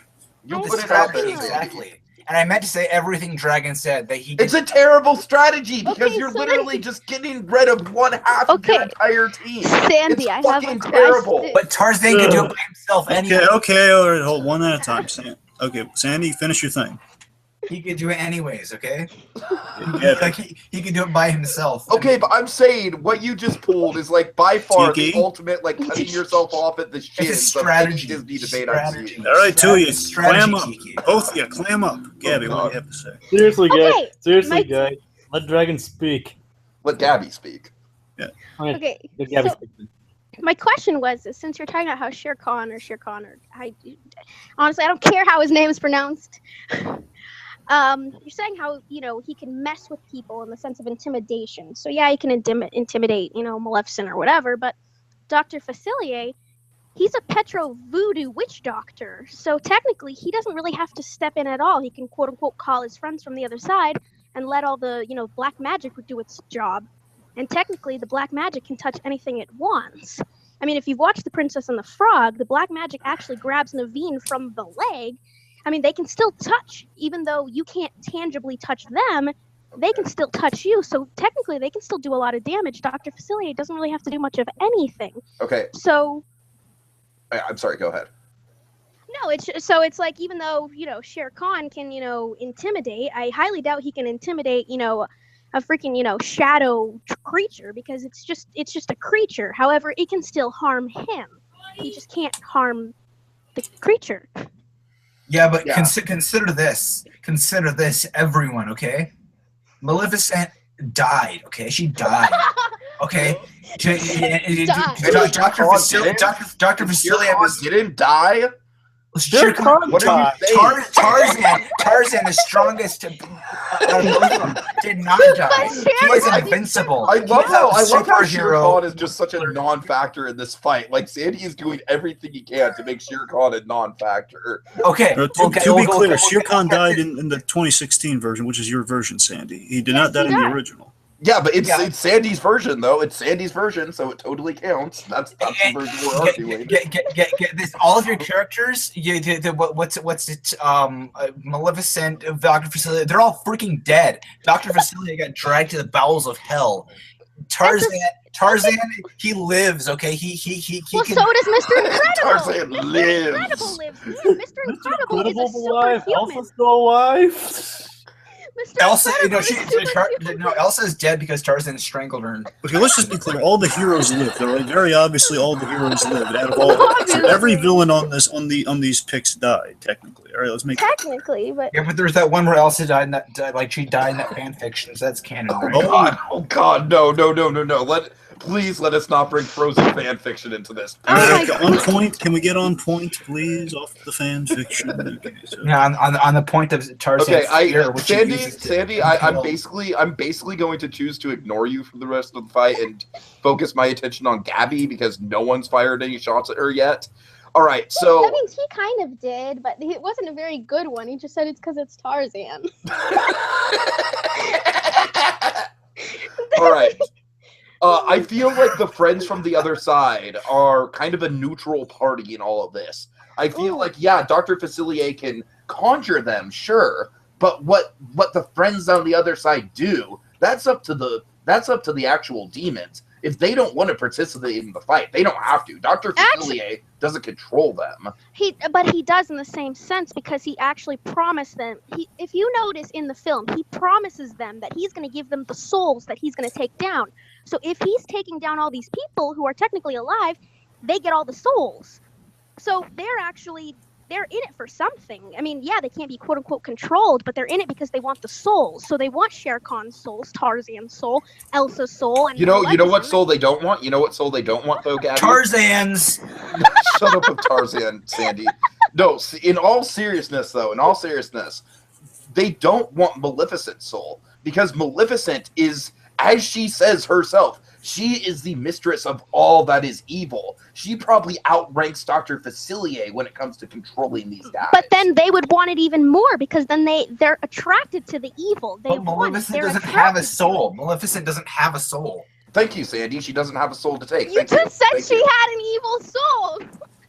No, I said she was. She I had- said she was the mistress of all evil, and therefore, as the mistress of all evil, Okay, as but her how do you job know she doesn't title. how do you know she doesn't have a soul then? I mean, you can be evil and still have a soul. Well, Ziggy was the one who said he didn't have a soul. Doesn't Maleficent conjure demons in the original film? I don't believe No. so. I don't believe so. No, she has gargoyles or She just whatever they are. commands. Yes, and she has an army of gargoyles, mind you. Not gargoyles, but goons. Okay, know. whatever. And she's got an army of them. She's got all of those on the side as foot soldiers to just get killed off in this battle. Yeah, let's just say that Maleficent. Meanwhile, we have Sandy over here. I'm sorry. I'm sorry. We have Tarzan and his ape. Let's just say that Maleficent. You have Tarzan swinging Yeah, on vines, hold it. Jacob. swinging on vines, spearing people. Hey! What vines? What vines? Both of you, shut up. You guys am I like The vines that he planted. See, you bring up those vines one more time, I'm gonna backhand you. I swear to God. Should I even be here? I Jacob, mean, it is a free for all, Jacob. So Yeah, this but is kind of what you but wanted. you're not letting it be a free for all.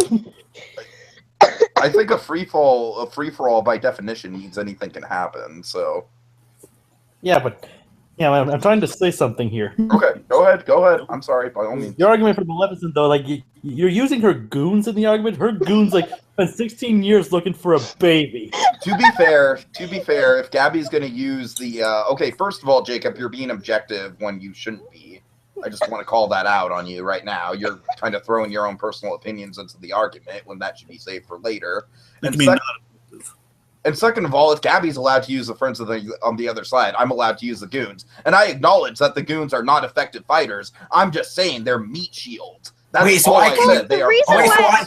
So I can use Tarzan's elephant and monkey? Okay, hold on though. But here's the thing though. The reason why I brought up the friends on the other side though is because It's ape, by the they're way. part of him. They're still a part of him.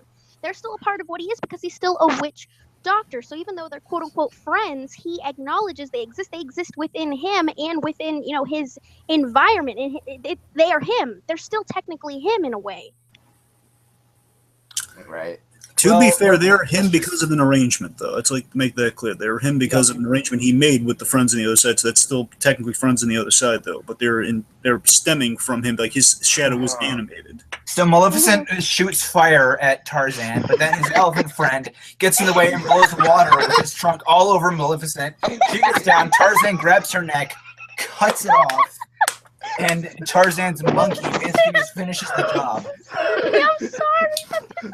Right after Tarzan's monkey ate Fucking Rosie O'Donnell gorilla is the ultimate victor in this tag team. You literally picked the worst. Tarzan's ape monkey gorilla guy.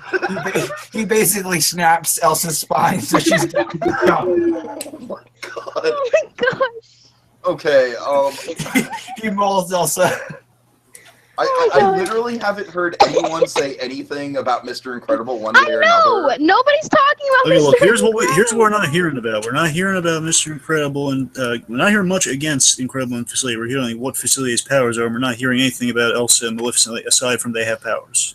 Okay, Mr. Incredible, he's just slow, man. He's gonna slow things down. He has no agility to him. He's not that slow. He's though. a big fat guy. He has an amazing resistance to harm though, and he has incredible strength, so he can easily take out anyone as Or long.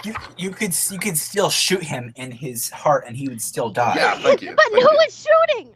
Who has a gun? Tarzan could steal a gun from Jane's Okay, dad. okay. I want to point this out. Incredible has 9 invulnerability. That means a gun wouldn't necessarily kill him. We don't know that for sure. I'm saying the Shoot lead him in scenes. the head. That's Shoot him in the true. head, blow his brains out. Okay, but Or- no one has a I'm saying gun. he or might the be. dragon could eat him. Not That's unless Dr. Facilier has something to do with it and protects him. That's the whole point. The whole point is they're working together. So I mean, Dr. Facilier could, technically distract Maleficent and Elsa, while Mr. Incredible and Dr. Facilier do something else to harm everyone. And I mean, Tarzan and Shere Khan is okay. pretty easy. And without the friends on the other side, Dr. Facilier is just a guy, right? Like he doesn't have any sort of special agility But he's a witch doctor. Glorified I mean, magician. technically- Yeah, that's what I'm saying though. That's what I'm saying. In terms of a physical one-on-one brawl, if you take out the friends on the other side, he is still a voodoo witch doctor. Well, who's to say Tarzan's monkey ape friend isn't gonna make the friends on the other side a more tempting offer? So then they'll be helping him. No, okay, Sandy. You know what? You're everyone's just fine at once. okay. I just want to reinstate that the whole argument about turning the friends on the other side against Facilier, like Maleficent is the only one who can truly do that. Come on, Okay, the But I monkey, don't think Maleficent is the would. only one who They- has the the clout monkey to can do that. speak. The monkey can speak. If he can speak, he can make the friends on the other side a more tempting offer. Okay. I No, just want to fact check. I just want to fact check the fact that the animals in Tarzan actually cannot speak because Jane cannot understand them. The reason that Tarzan can understand them is that he was brought up. Yes, you have to understand the language. That's what we've Yeah, established. yeah. In Tarzan. It's like he taught Jane how to speak as well as her father. That's why in the series they can understand. Which is a stretch, but I'm It took sorry, time. Sandy, It wasn't but- easy. Oh my gosh. oh my god. This is This oh is my this gosh. is getting interesting. It really is. Okay, but like I said, Mr. Incredible is a fat ass who's going to weigh everything down, and and the friends on the other side, Dr. Facilier, like Maleficent can very easily get the friends on the other side to turn on Dr. That's Facilier. not true. The friends on the other side have turned against Dr. Facilier before for less. It's not that they didn't turn against him for no reason, though. He didn't give what was promised. However, if this turned out the way it did, which we don't know exactly how it's going to turn out, this is obviously just a debate. All we know is that Shere Khan is dead. That's the only thing we know. For Thinking, sure. I need to know why else is there. Yeah, tell me why else is useful. Elsa's there to freaking have the blizzard there and to fucking make everything harder on everyone. Okay, but There you go. That's what I'm looking for. Okay. But I said that. I said Have you ever lived in Boston before? Tarzan's gorilla snaps Elsa's spine, and then everything's fine, and they can all. Okay, but let's be real. Okay, here for a we need. second, Okay, though. hold it. I need to hear something from Jacob. First of all, Jacob, were you saying anything? No, I was just laughing. Okay, let me emphasize this. I need a ruling from you, Jacob, so we don't proceed here. Can Tarzan have assistance from Tantor and Turk? I mean, I don't know. I mean, would we be allowed? That mean we would allow the other goons to be allowed in there too. Exactly. So it's your ruling. So what do you rule? Do we have like henchmen and assistants on the side for this or no? Because that would include the friends on the other side, quite possibly. It depends what your ruling is. Like, would you count the friends on the other side as an ability Facilier can tap into, or all of this? They can all have help. Because Tarzan can steal Jane's dad's gun and shoot everyone in the head. Oh my gosh. Jane's Cause I- father cause does I- not have a gun. That's clear. He has a rifle, Sandy, okay? did you He has a watch the rifle. movies you are doing? I mean, did you watch the movies that you are? Well, he can Going rip. into the He can table. rip. He can Okay, rip. he can rip Sandy, since you're doing so bad, I'm just gonna help you, okay? Hold it. Hold it. Like Clayton's Listen, gun was just lying around the jungle, and Tarzan picked it up. There, you're No, welcome, Jake, Sandy. no, You're fucking welcome. Okay, he gets the gun from Clayton or whatever his name is. You don't even know the name of the villain of your character. Okay, hold it. He finds Jane's dad. He rips his mustache off for clever disguise. So he can steal from everyone. What? What? His mustache. Okay, so Jacob, do we have a Clever ruling on disguise. help or no? Clever Jesus disguise. Christ. Okay, but like, it has to be. Hey, because each one of these has like a limited amount of help each one could provide. So, I mean, and let's see, because Maleficent has the goons. Elsa would have Marshmallow. Shere Khan and Tarzan really don't have anybody. Well, Tarzan does.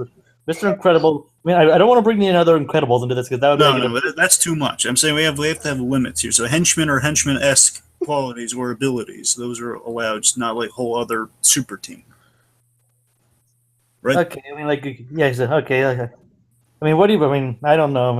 I mean, Tarzan. One of his abilities, he can talk to animals. He can Can call I, in some can I animal just say a assistants. happy medium for everyone?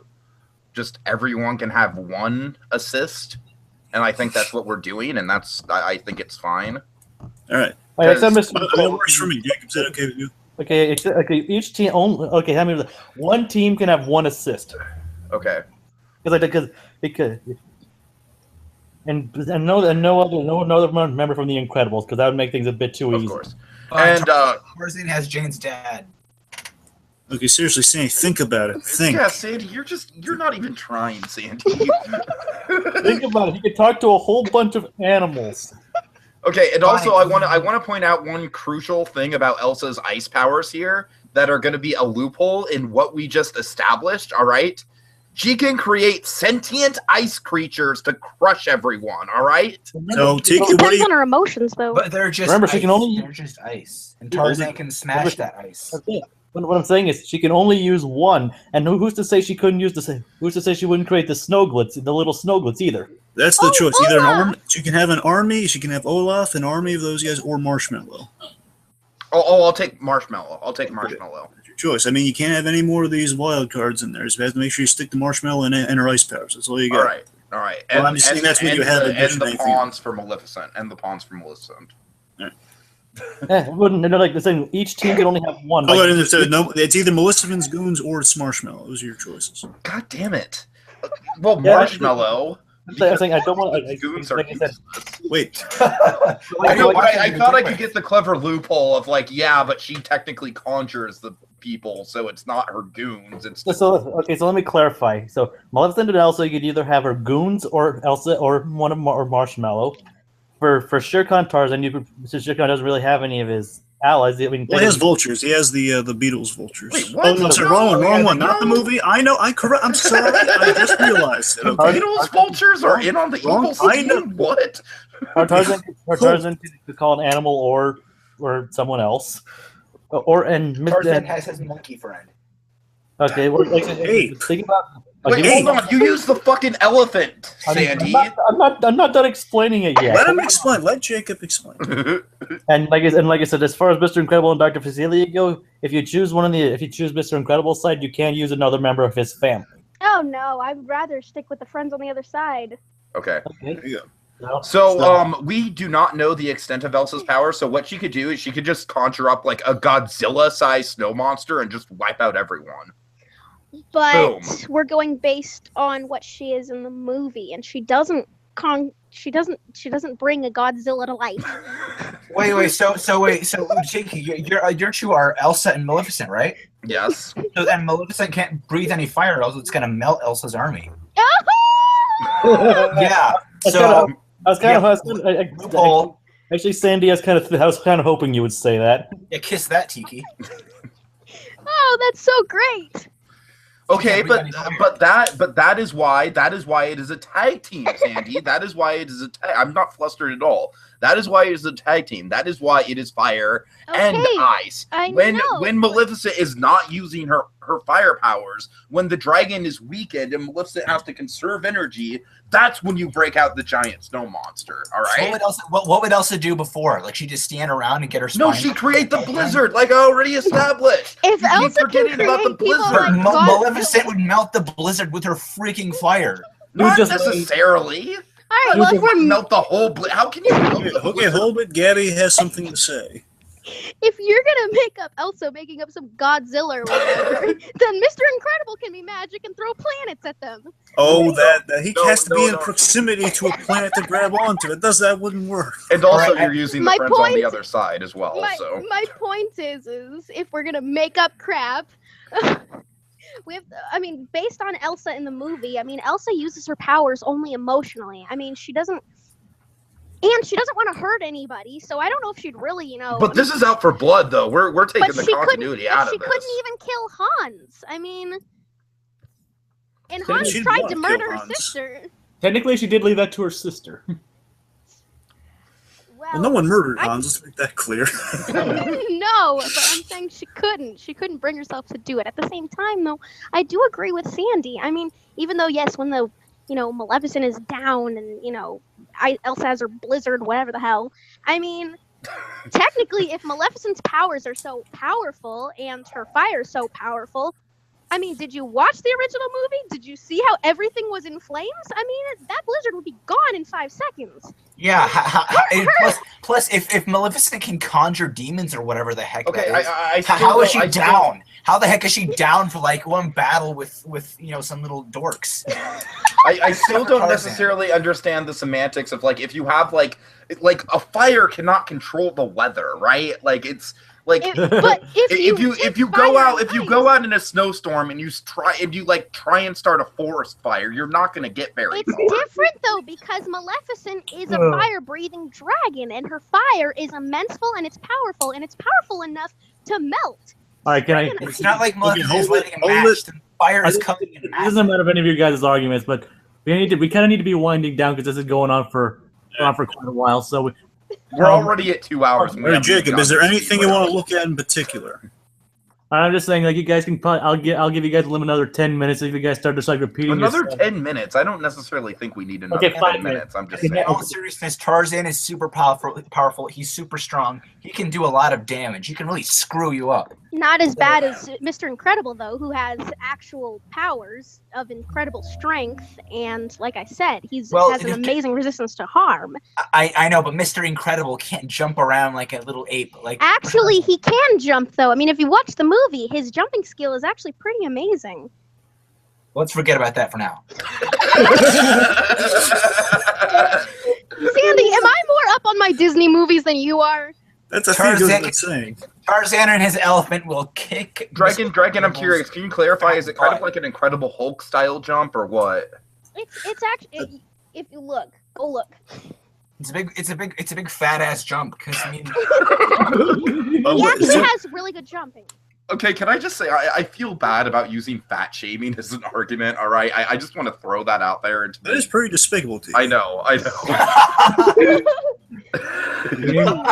He's shaming my You're people. really just picking on Mr. Incredible. He lost that weight. Yeah. I didn't. Anyway, so slow him down. That's all I'm saying. Right, I want to hear do you more. have a point about the Incredible jump, or do you want me to weigh in on it? because Mr. Incredible has a big fat head too, and his little legs. How would he balance? I want to hear more from Sandy, obviously. A little bit more from Sandy. All right, well, I mean, Shere Khan is a big, threatening tiger who can use psychological powers. Even though he doesn't really have any powers, he can use his psychological mind tricks, in a sense, to twist everyone's mind and do stuff, you know? And Tarzan can jump around off the walls or trees or wherever you're fighting, and he can, Mr. Incredible can make a swing. Tarzan could jump up off a tree and come back and twist Mr. Incredible's neck with one swift go, and Mr. Incredible wouldn't even see it coming. Tarzan could just jump. But then you do realize that before he can do that, though, Dr. Facilier can let his black magic out, and, the friends from the other side have got you down. Yeah, but then Tarzan would just twist his neck. They can't, because the friends from the other side, the voodoo magic people, got you knocked down to the ground, and you can't touch them. Fine, he'd screw Mr. Facilier at first. He'd twist his neck up. But what if Dr. Facilier can't be found? I mean, Dr. Facilier is a voodoo witch doctor. What if he's hiding? I mean, technically, he can just throw the people on the other side, and he can just sit back and watch. Okay. Let's forget about that for now, okay? He can twist people's necks, and the monkey or the elephant can eat people. Okay, I think this is carrying on a while. I think we pretty much heard everything we're ever gonna get out of this argument. I'm glad I ever came up with this, but just to say, I'm so glad I came up with this idea. So, but okay, now it's just time for time for closing arguments. We'll let you go for as long as you can here, but we will put a limit on at least a minute and a half. All right. Well, these are two of the most physically threatening characters in the Disney universe, teamed up for combat. These two have no superpowers or super strength, but just that fact makes it even more realistic and incredibly badass, for the lack of a better term. These two are two with insane strength. They even though they don't have any superpowers, they can really screw you up if they wanted to. I think having basically these well-known and iconic jungle creatures from different universes, no mercy at all, in a full-blown battle against different characters of choice would be amazing, and they could really do some serious damage, and necks will be broken. I can guarantee that. Okay, but I will preface this like, how does it fare better than the others? I will allow you to say that much. Oh, how does it like? Why should these guys win? Basically, sum up everything you've been saying. Like why yours Sandy, would tell us why we should win. Yeah, do that. Tell us why my guy should win. No, tell us why we should win. That's what you just said. Tell us why these guys should win. Well, I meant these guys as in my guys. Oh, okay. Let the man make his bed. What were you saying, Jacob? What do you want me to do? That's what I was trying to say. Like, all right, I will let you like. Basically, sum up everything you've said, like why your team would win amongst the others. Well, Tarzan, Shere Khan, again, he has his psychological powers, kind of, in a sense. He can talk down people and make them feel like a squirming pile of pig bulge and make them, and then eat them. And then... What? Oh, so let's not get Tarzan can jump off walls super quick. He can swing on vines, which he cleverly planted well before the fight. And those vines would all... he put them there, or did he actually take the time to plant them? I was curious. Is it actually planting, or just having them? Planted vines. He planted the trees, and the trees sprouted vines. That is awesome. That is pretty awesome. He can swing from vines. He can like, for example, Mr. Incredible. He can swing on a vine. Mr. Incredible would like turn around and see, and then Tarzan would already have the vine around Mr. Incredible's neck and hoist him up. Or like Maleficent, he can twist like her claws up and then like kick her and then like break her neck. I mean, Tarzan is pretty strong. He's been in the jungle his entire life, like ever since he was a little baby, and so he would have some mad skills, like jungle skills, like gorilla Mad skills, bro. He would have like the spine ripping skills of like the monkeys. So. Okay. Don't mess with those monkeys. Oh. Apes! No tails! Apes! I don't see a single monkey in Tarzan. Well, no, to be fair, there are monkeys, but like kind of the baboon descendant variety. So the point is, and then Tarzan's elephant would come up and just crush Maleficent's. Okay, I thought we already established you All right. can use either the apes or the elephant. Which one is Turk it? or Tantor? Tantor's the gorilla or elephant. Pick one, then we're moving on. The elephant. I said pick one, then we're moving on to Tiki. All right, pick Tantor. Okay, elephant. Okay. Sandy, you're just a piping hot mess, man. I don't even know what to say to you. I mean, you literally killed off one of the two of your competitors. You keep bringing that up. Yeah, I know. I'm not going to let you forget it. And yeah, and then you base your whole argument on the gorillas, and then you switch to Tantor at the last minute. Like, I'm done with you. Strategy. I'm done with you. We all know why Sandy sucks in this round. Seriously. We all know why Tarzan kicks ass.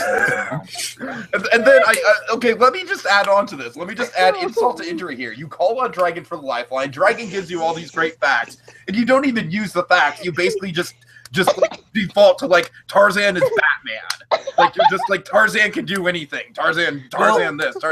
Tarzan is strong and he has his theme song. Okay, he has a theme song. Theme song. No, I'm not even. Okay, I said I wouldn't. Elsa has a theme song. He has the Phil Collins song. That's in the opening of the show. That's sure. Have Let It Go playing while she's getting murdered. Hell yeah. Okay. Tarzan is his epic African drum theme song, which motivates him and inspires him to. All right, back up. Tiki, finish your thought. You think Let It Go doesn't motivate and inspire Elsa? But seriously. Curling battle. Okay, hold it. No conversation. Just one-sided here. One-sided. Jacob, is that what you're going to say? No, what I'm saying was like I promised I wouldn't get involved with the overall discussion, so I was restraining myself. Good. Okay, Tiki, finish your thought. No one else. Yeah, sure. Just Mr. Incredible, like I said, he just like in terms of speed, he's clearly got the like I think he'd last a while. Like I think he'd be the endurance guy here, but at the same time, I don't think he has the stamina to really hold up in a fight, especially with the speed thing. And then Dr. Facilier, like I said, Maleficent is the mistress of all that is evil. She will give the friends on the other side a better offer than Dr. Facilier. Without the friends on the other side, Dr. Facilier is just a dude. Like, he really doesn't have any special powers or anything outside of the friends on the other side. And then, like I said, it's like you have to break down, like, fire and ice. Maleficent and Elsa would counteract each other. We would have the devastating ice powers of Elsa. She could just literally freeze someone and kill them in the most horrific, like, kill them Iceman in, spoiler alert for Days of Future Past, like Iceman in Days of Future Past style. Like, freeze them and then stomp on their frozen head. That's the brutality we're talking about with Elsa. And then with Maleficent, you've not only got the evil to counteract Facilier, but you've also got the factor of the shape-shifting and the devastating dragon when you need it, but also the shape-shifting back into the crafty sorcerer when she needs to retreat. It's a perfect freaking combination. I'm done. Okay. This is exactly why Tarzan would win. Hey, Oh my god. Sandy, just stop, Sandy. No. Just stop. Okay. Gary's turn. I'm gonna start with Sandy since that one's the most ridiculous. I'm sorry. Let's be real here. They're both obviously no. Okay, no. And in one sense, I'm kind of gonna back up Tiki in the sense of, come on, dude, everyone's got powers except for you. You're in a losing battle. I mean, yes, Tarzan can plant his vines.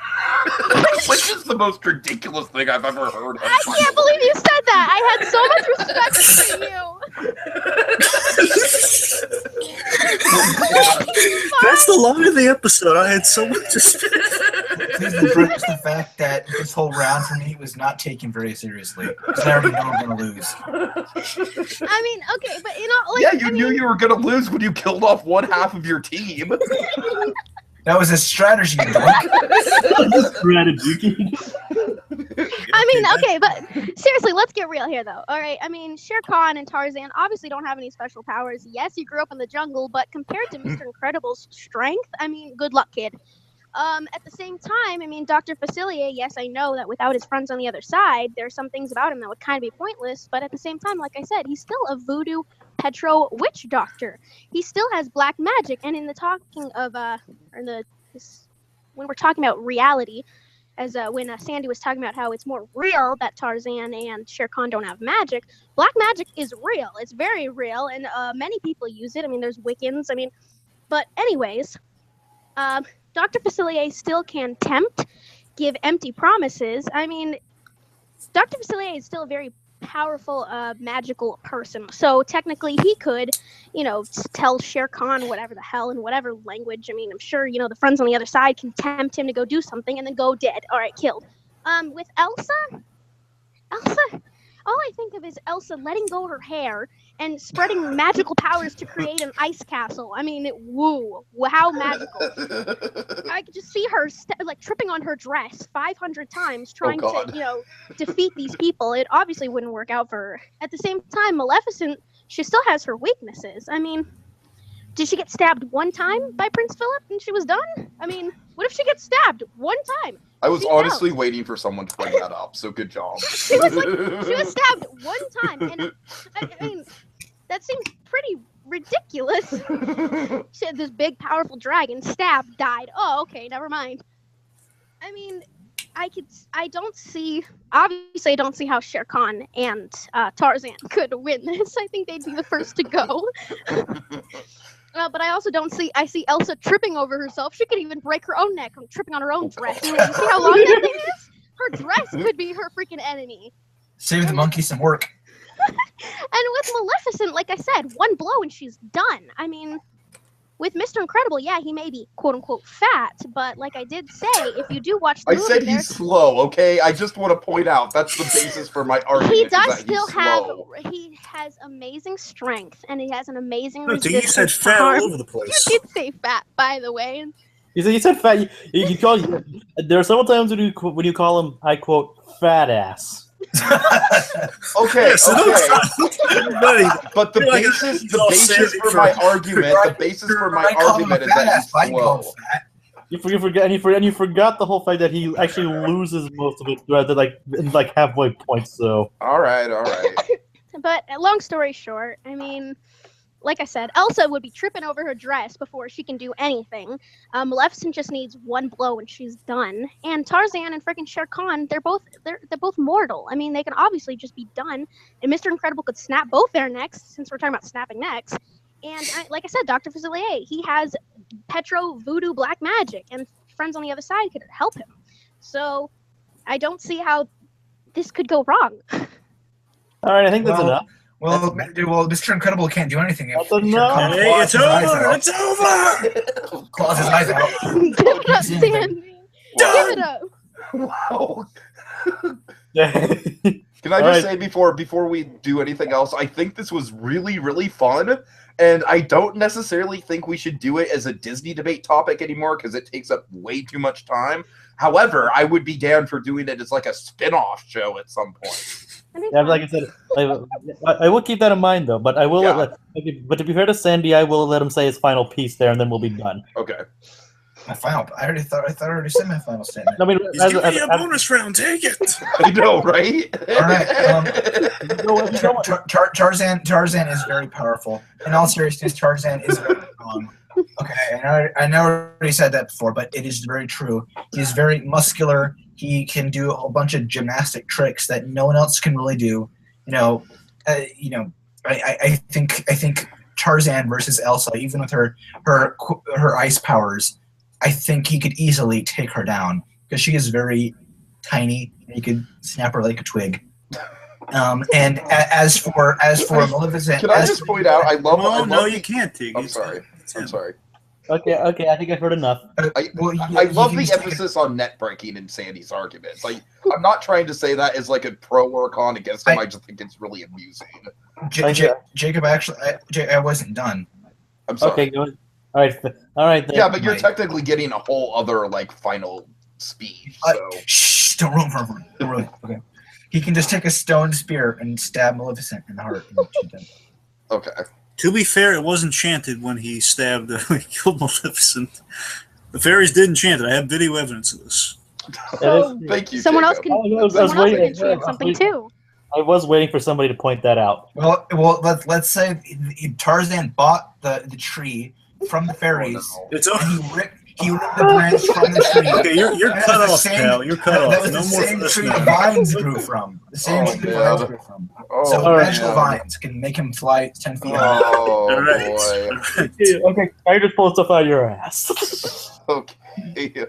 All right. Like an infinite hanky. Can we please just...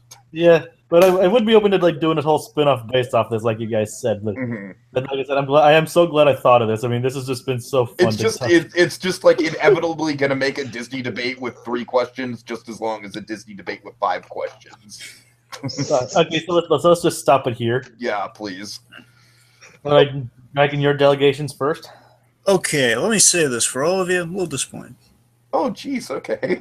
I'm sorry. I'm coming into this from the perspective. I live for the superheroes and supervillains kind of being pitted against each other, fighting and being teamed up reluctantly against each other. I gotta tell you, guys, again, fantastic question, Jay. I gave you kudos. Really good question, really good round. So I'm just saying, at least it was fun. But my problem is, you guys really. There was so much repetition. I mean, barely any strategies and like how someone would specifically take someone down. I heard it here and there. I didn't hear near enough of it. I got to tell you. So I mean, there's some really cool ideas here, and I'm going to go through them. That's one reason why I was anticipating so much, like the strategies they would use. Yeah, I heard barely any strategy. I just heard overall. Like mine with Shere Khan having to give his life. That was the strategy. Yeah, that's it. I'm gonna rip Sandy a new one right now. Bend over. So, okay, so let's start here. So, Sandy, I gotta tell you, out of everyone, I'm most disappointed with you. You definitely did have potential, Sandy. I gotta tell you, going into this, I'm just saying, like, with I was gonna bear in mind the final judgment, of course, lies on. The last judgment falls on Jacob, and I know that. I'm just saying, going into this, when I saw what the choices were, I was most excited for Shere Khan and Tarzan. Because, again, I'm a huge fan of the Legend of Tarzan movie, and I thought that was such an interesting... I was jealous of that combination. Man, if I were that, I wouldn't have thought of that. That's awesome. That's a great pair-up. And I tell you, again, I think there was some potential there, and you could have pulled it out. I think an argument could have been made. I really wanted to hear more in Shere Khan and Tarzan versus Mr. Incredible and Dr. Facility. That was the one I didn't really hear enough about. But well, I think it was just too good for you, Dragon, so you're jealous. You're just jealous of my choice. Oh, God. Way to take the rejection. I'm kidding. Yeah. So, I mean, I did everything I could. Again, that's... Again, everyone's offered. That's what I'm saying. Oh, again, that option was wrong for everyone else too. I could have again. Again, I want to. My point. I was trying to go through this. So again, no powers does not necessarily defeat a point. So let's give Sandy that. Okay, the fact that his choices were serviceable choices could have, if argued right, could have won, but he kept arguing Tarzan lives. Like I said, he turned Tarzan into Batman. Which, again, if you argue... It's more like he turned Tarzan into Superman. Now look, again, I want to make this clear. Tarzan compared to Batman is not a bad thing necessarily, because that's just saying Tarzan, he's been through the ring, or he's gone up against God knows how many things. Again, you play him like Tarzan, like kind of the new version of Aquaman. And again, you could do stuff with that. But I'm saying you got to use that into a strategy of, okay, if Tarzan can do all of this, then how can he take down the rest of these guys? Like, how can he use that to his advantage? I'm just saying, like, he could feasibly go up against Maleficent. I didn't hear how. I didn't hear any how. I didn't hear like how. Okay, if Tarzan, just assume Tarzan with the Batman has dealt with everything, how would he deal with these specific threats? That's what I was really missing. I think had he just gotten that, I think Sandy. That's why Sandy's low on the totem pole here. Again, he pointed out repetitively over and over again that, okay, he's gymnastic, they're both in strength, they're both strong, they're both intimidate. Okay, all true. How's it helping him in battle? And you're calling in animal friends on the side. I'm just saying, keep going back and forth. I mean, you're saying stuff. Yeah. It's ape, not monkey, but, it's a monkey. It's a monkey. Again, it's like Shere Khan brings the mind games, Tarzan with the ability, physical. It's all. I'm only here like descriptions. I'm not hearing strategy or like how again the shooting yourself in the foot strategy. That's all. The monkey brings the big hands. And the strategy, and Cindy, the only strategy you ever mentioned, well, other than Tarzan breaking necks, was Tarzan kills Shere Khan for warmth. And swings from vines and strangles and twists Mr. Incredible's neck. You didn't prove how, but you didn't prove how he would actually manage to break a superhero's neck. Yes, I did. I said he'd bounce off the tree, and before Mr. Incredible could even flinch, his neck would be snapped. Gone. Look, going into this, I was hoping here, if you were going to use Turk or Tanto, or again, even with Tarzan, again, like the measure of like gorilla strength, because Tarzan had been raised by gorillas, he feasibly might have gorilla strength. So like seeing how that might have gone up against Mr. Incredible, that's what I'm talking. That's the kind of stuff I was hoping to hear. Got nothing. That's what I'm saying. You didn't explain how it would work. Why would Mr. Incredible's neck snap? Like, why would it break? Well, it'd snap because it's a neck, and it's being a nigh invulnerable neck. Nigh invulnerable. You could have brought the Mr. Incredible's back problems. You could have brought up stuff like that. Like, if you had a superhero. Yeah, if there's a superhero with back problems, could you feasibly, like in battle, like Tarzan could wear Mr. Incredible out, and maybe he gets kind of crippled in the middle of the fight. The point is their endurance. I forgot to mention that Tarzan breaks Mr. Incredible's back too. It's too late. Okay, anyways, I'm moving on from Sandy because I can't. Please. That's no longer part of your relevant arguments, Sandy. Oh God. All right. So with Tiki again, you start off with just kind of listening. Okay, so one turns into a dragon, one has ice powers. Again, you listen to the powers right off the bat. That's not a bad way to start off. I'm just saying you get more of that. I was starting to really get into it when you bring up the Blizzard thing. The Blizzard thing is really a great move. I love that. And then we're bringing up the idea of the feasibility sidekicks. Like Snowball and.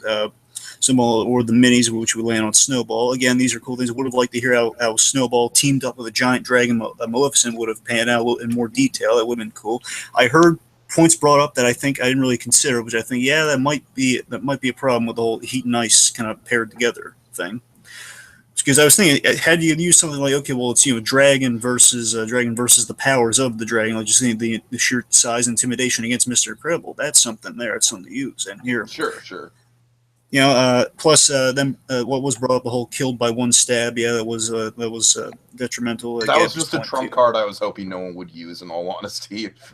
Wah, wah, wah. But again, the powers wiping each other out. I think, that to me seemed to be the biggest weak point of your argument. Again, all of it could have been more detailed, but in terms of Iki, though, I think he still had his bases I think he had his fundamentals covered. Now, when we get to Gabby here, now again, Gabby, I think was.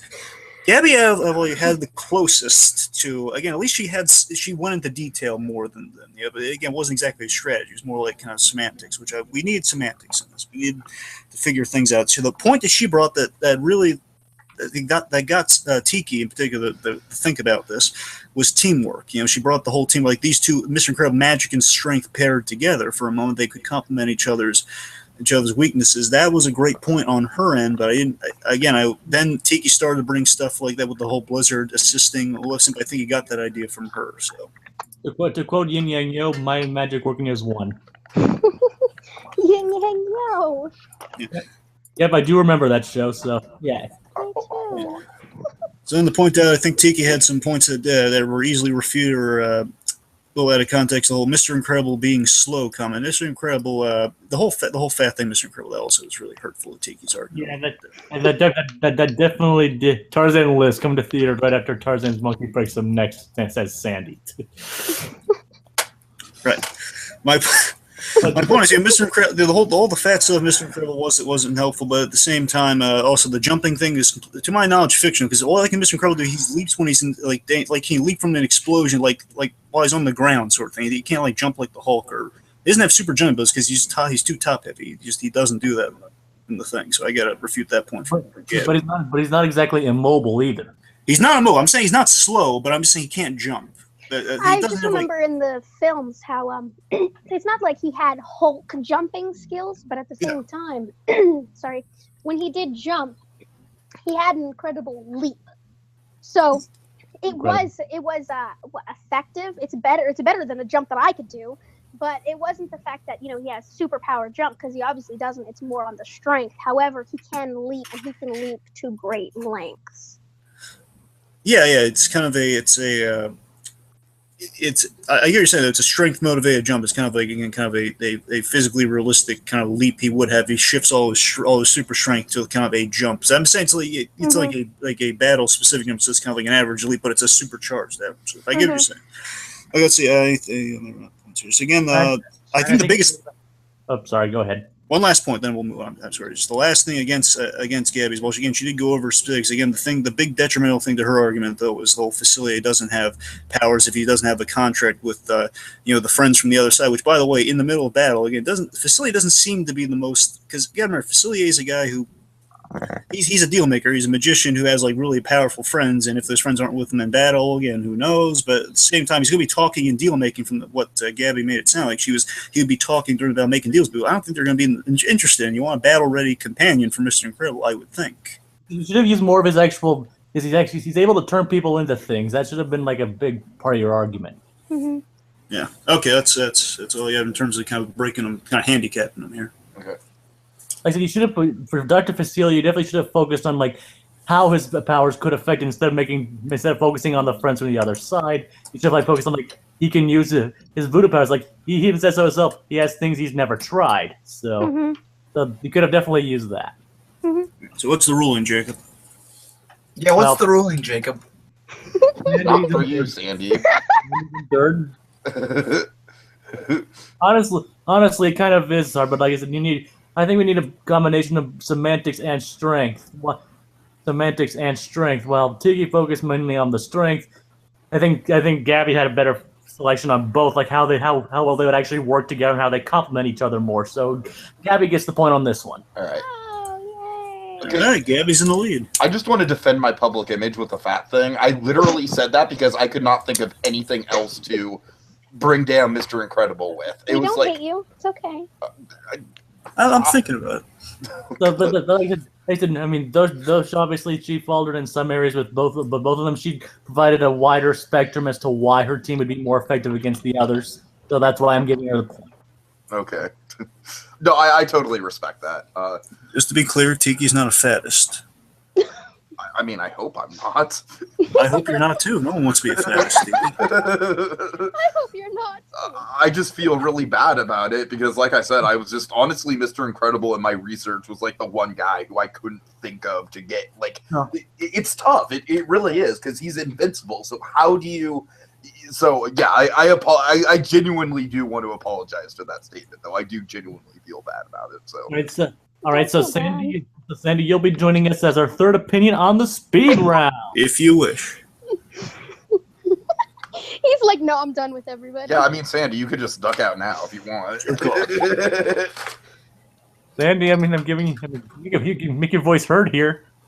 Well, I just have one quick request. What is it?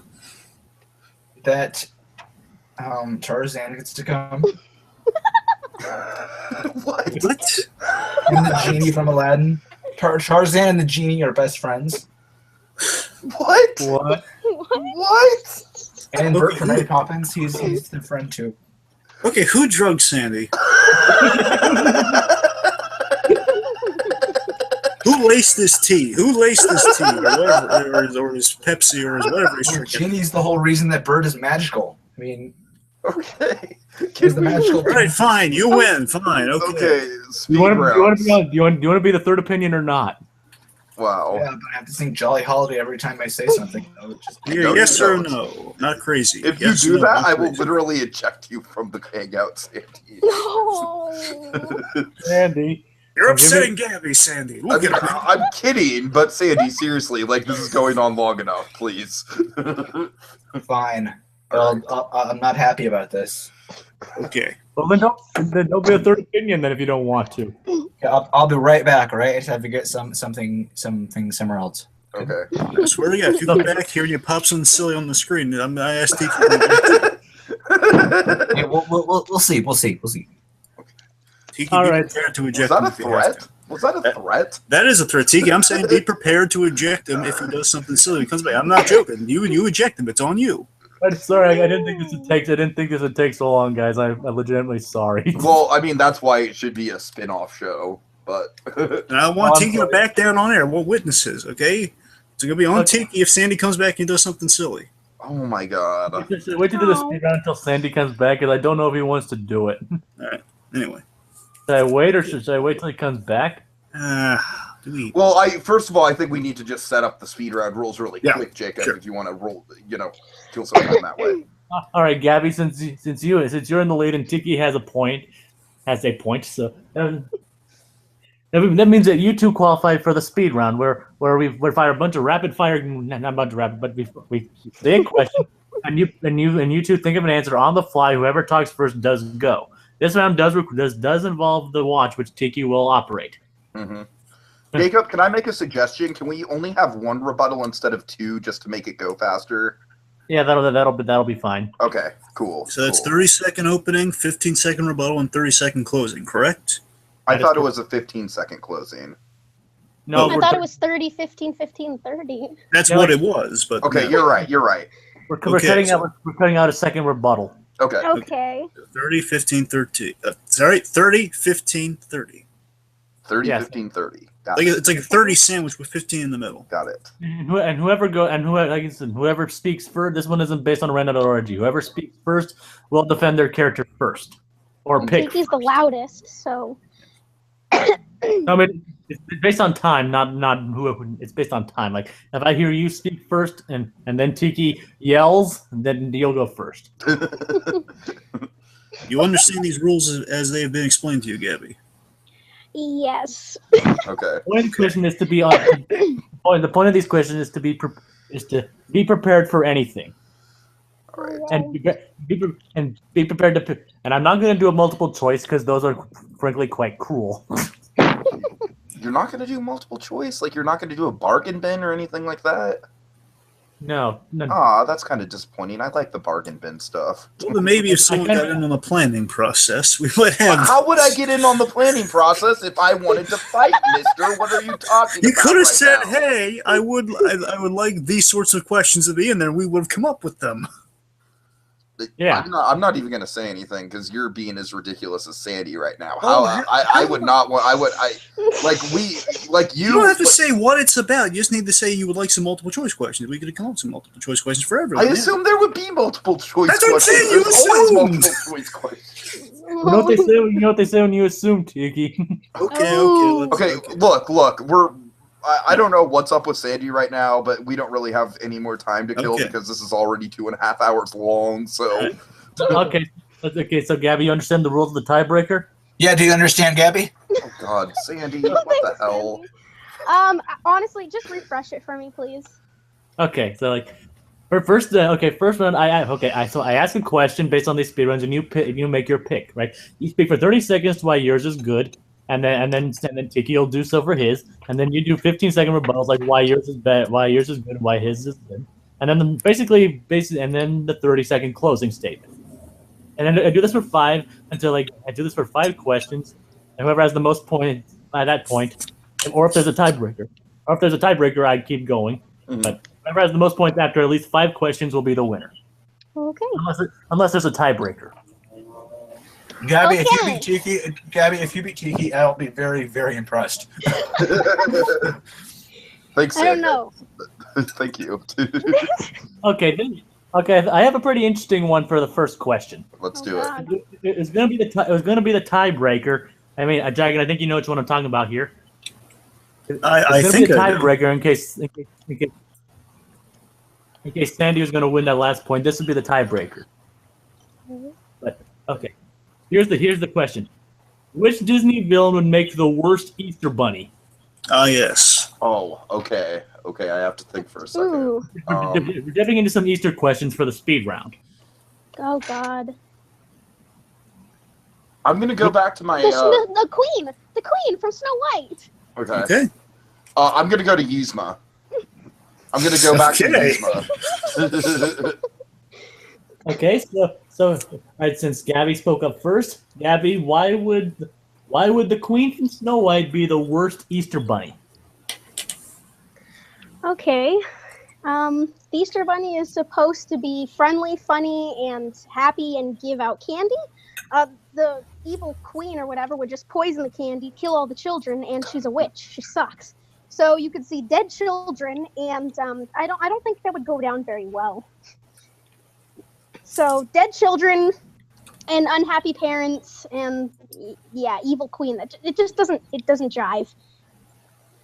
I think unhappy parents is a bit of an understatement. To be honest with you. Sandy, please don't interject when we're actually doing. Oh, and Gabby, this. just so you know, every time the clock went, R2D2 kind of marks that the time's up for each. Yes. Yeah. Just want to make that clear. We didn't explain that. All right. And yes, Tiki, I'm sorry. Okay. I just had to say that. All right, Tiki, your argument. Why would Yzma make a bad Easter Bunny? Look at Yzma's figure. It's like she is the exact tonal contrast opposite of an Easter bunny. I highly even doubt that her figure would be able to fit into an Easter bunny costume and just like sink into it. And plus, she's cold. She's granted she's not as calculated and ruthless as the evil queen, but I think she would scare. I think she would scare the kids much more than the evil queen would just based on appearance. You see that face, and you want to head for the hills, man. Like she would be terrifying to kids and traumatize them with her face. Okay. R2, why? All right, Gabby, 15-second rebuttal. Yay. Okay. Well, okay. The evil queen is like evil, and even though no, she doesn't have her looks that she doesn't. I don't know. Looks can be deceiving. So kids see a happy woman in an Easter bunny costume, and then next thing you know, they're dead. So yeah. All right. Okay, Tiki, 15-second rebuttal. And who's to say Yzma wouldn't poison the kids? That's Yzma's whole MO, isn't it? The whole poison thing. She would poison the kids, and she has that bony ass structure, and she has a terrifying face. It's a triple threat right there. I have nothing else. That's it. 30-second closing argument for Gabby. Okay. I think. Well, I don't talk all the time. Anyways, I think the evil queen would be the worst Easter bunny because, like I said, she's evil. She'd obviously have a plan to kill everybody. And, I mean, she's deadly. She's an evil witch. I wouldn't trust my children around that if I had children in a million years. So, creepy, deadly, and, I mean, I don't know what else there needs to be said. She's a killer. I mean, she's a murderer. And that's it. So the functionality of an Easter bunny is just basically just to stand around in a costume and look, And I feel like the evil queen could do that. She's got the posture down. Whereas Yzma would be all over the place, and Yzma absolutely despises kids and is like the evil queen has time. Like she's meticulous and she would be patient with the kids even though she hates them. Yzma would head for the hills with the kids as soon as the kids would head for the hills upon seeing her. It'd just be awful. It'd be awful. Okay. This is an interesting one because you both raised some very good points against each other. Are Dragon and I going to share our thoughts? Yes, yeah, we can share our thoughts. Yeah. All right, I thought that was a thing. No. No, that's a thing. I'm just saying. I was just waiting for Jacob to kind of give the order on that. But yeah, sure, yeah. Oh yeah, Go ahead, Jacob. You two can go first. I mean, you two can go first because ultimately it is up to me. I mean, I will take your opinions into account. Okay. All right. Well, I honestly have to go with Gabby's hands down, just because, I think just that the fact that the evil queen is so meticulous and she thinks everything out before acting is, I think it makes her that much more evil. You know, Yzma is just kind of, oh, I'm going to poison you, ha ha. Where the evil queen will poison you, but she'll poison you secretly and cover it up. I think that is just twice as awful, 10 times more awful, and I think the more awful you are, the worse of an Easter bunny you'd make. I'm in agreement with Sandy on that because I agree it's like more kind of action versus kind of inaction because we've seen Yzma try to poison people and poison someone and went completely the other way. But frankly, it didn't work. She's never once managed to poison anybody. Exactly. Yeah, and She's just the probably turning minute kids into bunnies. I gotta tell you, much more is the when it might just been the hindsight of going first, but I think because I don't know, just the way she pointed out, the way Gabby mentioned, it's like poison the candy. He's like, oh my god, yeah, it's such a demented thought. Yeah, and that's what would do, man. That's twisted. That's a terrifying Easter bunny. Yzma would be like a silly image, which again, the idea is like which one would be worse at the job. I know. I'm just saying. I think I'd be more fearful of the Queen from Snow White versus Yzma because Yzma again would be like, she'd try, but she'd fail. She wouldn't even try. She just like quit.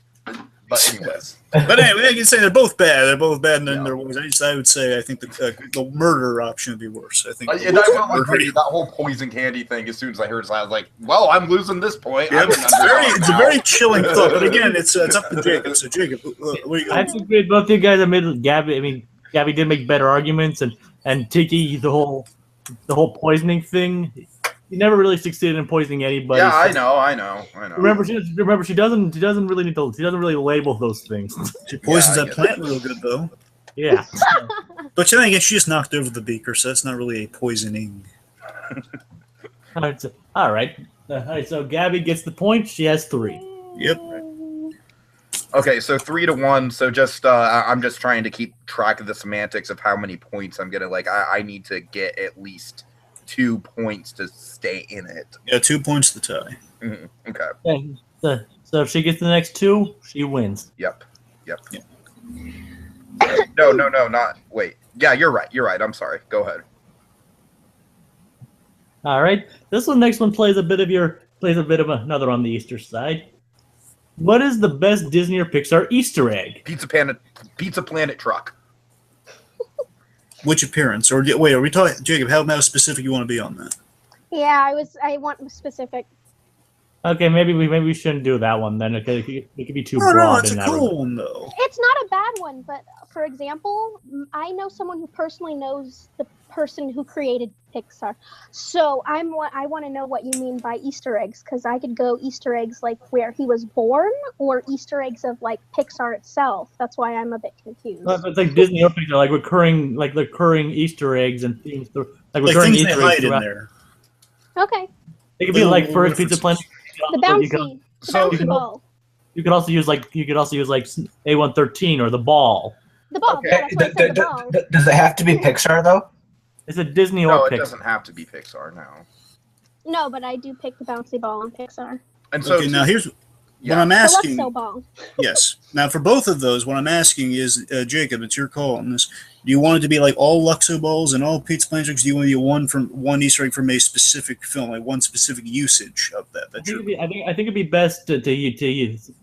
Considering these two, I think it'd be best to use like every single one, like throughout. Okay. Because, like I said, as like because those are recurring Easter eggs, and like I said, just one small appearance would be too hard to build an entire argument. So. For sure. Like it's a Pizza Planet truck versus Luxo ball. Okay. yes, and so Tiki said Pizza Planet first, so he goes first. Gotcha. 30 second opening for Pizza Planet truck. Okay. The Pizza Planet truck is synonymous with Disney Easter eggs. It is in every single Pixar movie besides The Incredibles, I guess, kind of. It is, it's hidden so well. It ties the connective universe together. It is one of the main things that brought to life the Pixar theory, which is one of the most popular fan theories on the internet. It is, there's just so many clever uses for it. It could be a toy. It could be something among the wreckage. A ball is just a ball, but Pizza Planet truck is malleable. Okay. 30-second opening for Luxo Ball. Okay.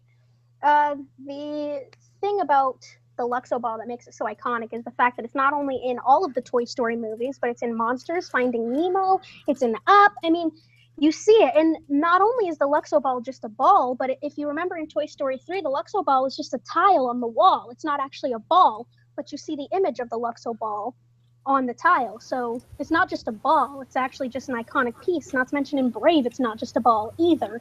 It's actually a little talisman. And, yeah. 15-second rebuttal for Tiki. Give me 1 sec. I'm just stewing on my thoughts here for just a minute. I wish we had dramatic music like they do on movie fights. Okay. Oh, did you want the Star Trek? No, I don't want anything. Okay. I mean, I think I'm going to get repetitive if I just say that the Pizza Planet truck is in it. But yeah, it's in every film. And like I said, it's just like, it's so, it's so iconic. I don't know. Oh, fuck. Damn it. Oh, and I know what he should have said too. Ah. You can save it for your closing argument. But Gabby, your 15-second rebuttal. Okay. Can you guys still hear me okay? Not really. No, you try to say something else. Can you hear me okay? Well, yeah, I can hear, but you sounded better before. Okay. Well, my phone started to die because I'm actually doing this from my phone. Oh, crap. Yeah, well, does this work for you guys? Can we work? It works for me, yeah. You're almost done. But you can still kind of hear me, though, correct? I mean, Yeah. I can hear you fine, yeah. I can understand what you're saying. Okay. Sorry. You're fine. Okay. Hope for the best. All right. Well, with the Luxo Ball, I mean, like I said, it's not just a ball. It's an iconic image. And when you see the ball, the first thing you think of is, oh, Pixar. Oh, Disney. And I don't think I don't think you need to say much about that. I mean, it's memorable.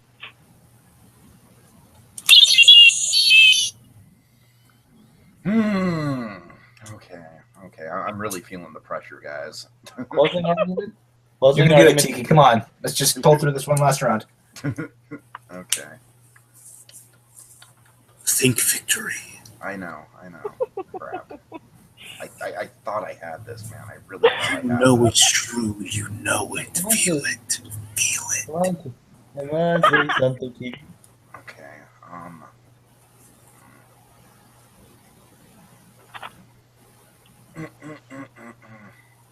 Okay, yeah, it's not just a ball. Sure, you got me on a couple of occasions. There's different uses for it, but I still argue that the Pizza Planet truck, it's in everything. It's more malleable. You can definitely... And who doesn't love the Pizza Planet truck? Toy Story is iconic, and it is definitely, like I said, I'll reiterate, it's the thing that connects all the Pixar movies to each other. It is the connective tissue. And while the Luxo Ball might be a logo, it might be part of the Pixar brand, I think the Pizza Planet truck is overall more popular. Okay, got that into class. Okay. All right, Gabby, 30-second closing argument for Luxo Ball. Luxo Ball. Ready? And okay, not just Luxo Ball, but for your overall argument. Let me just rephrase that. For your overall argument. Like, get your last digs in for everything. Okay. Yes.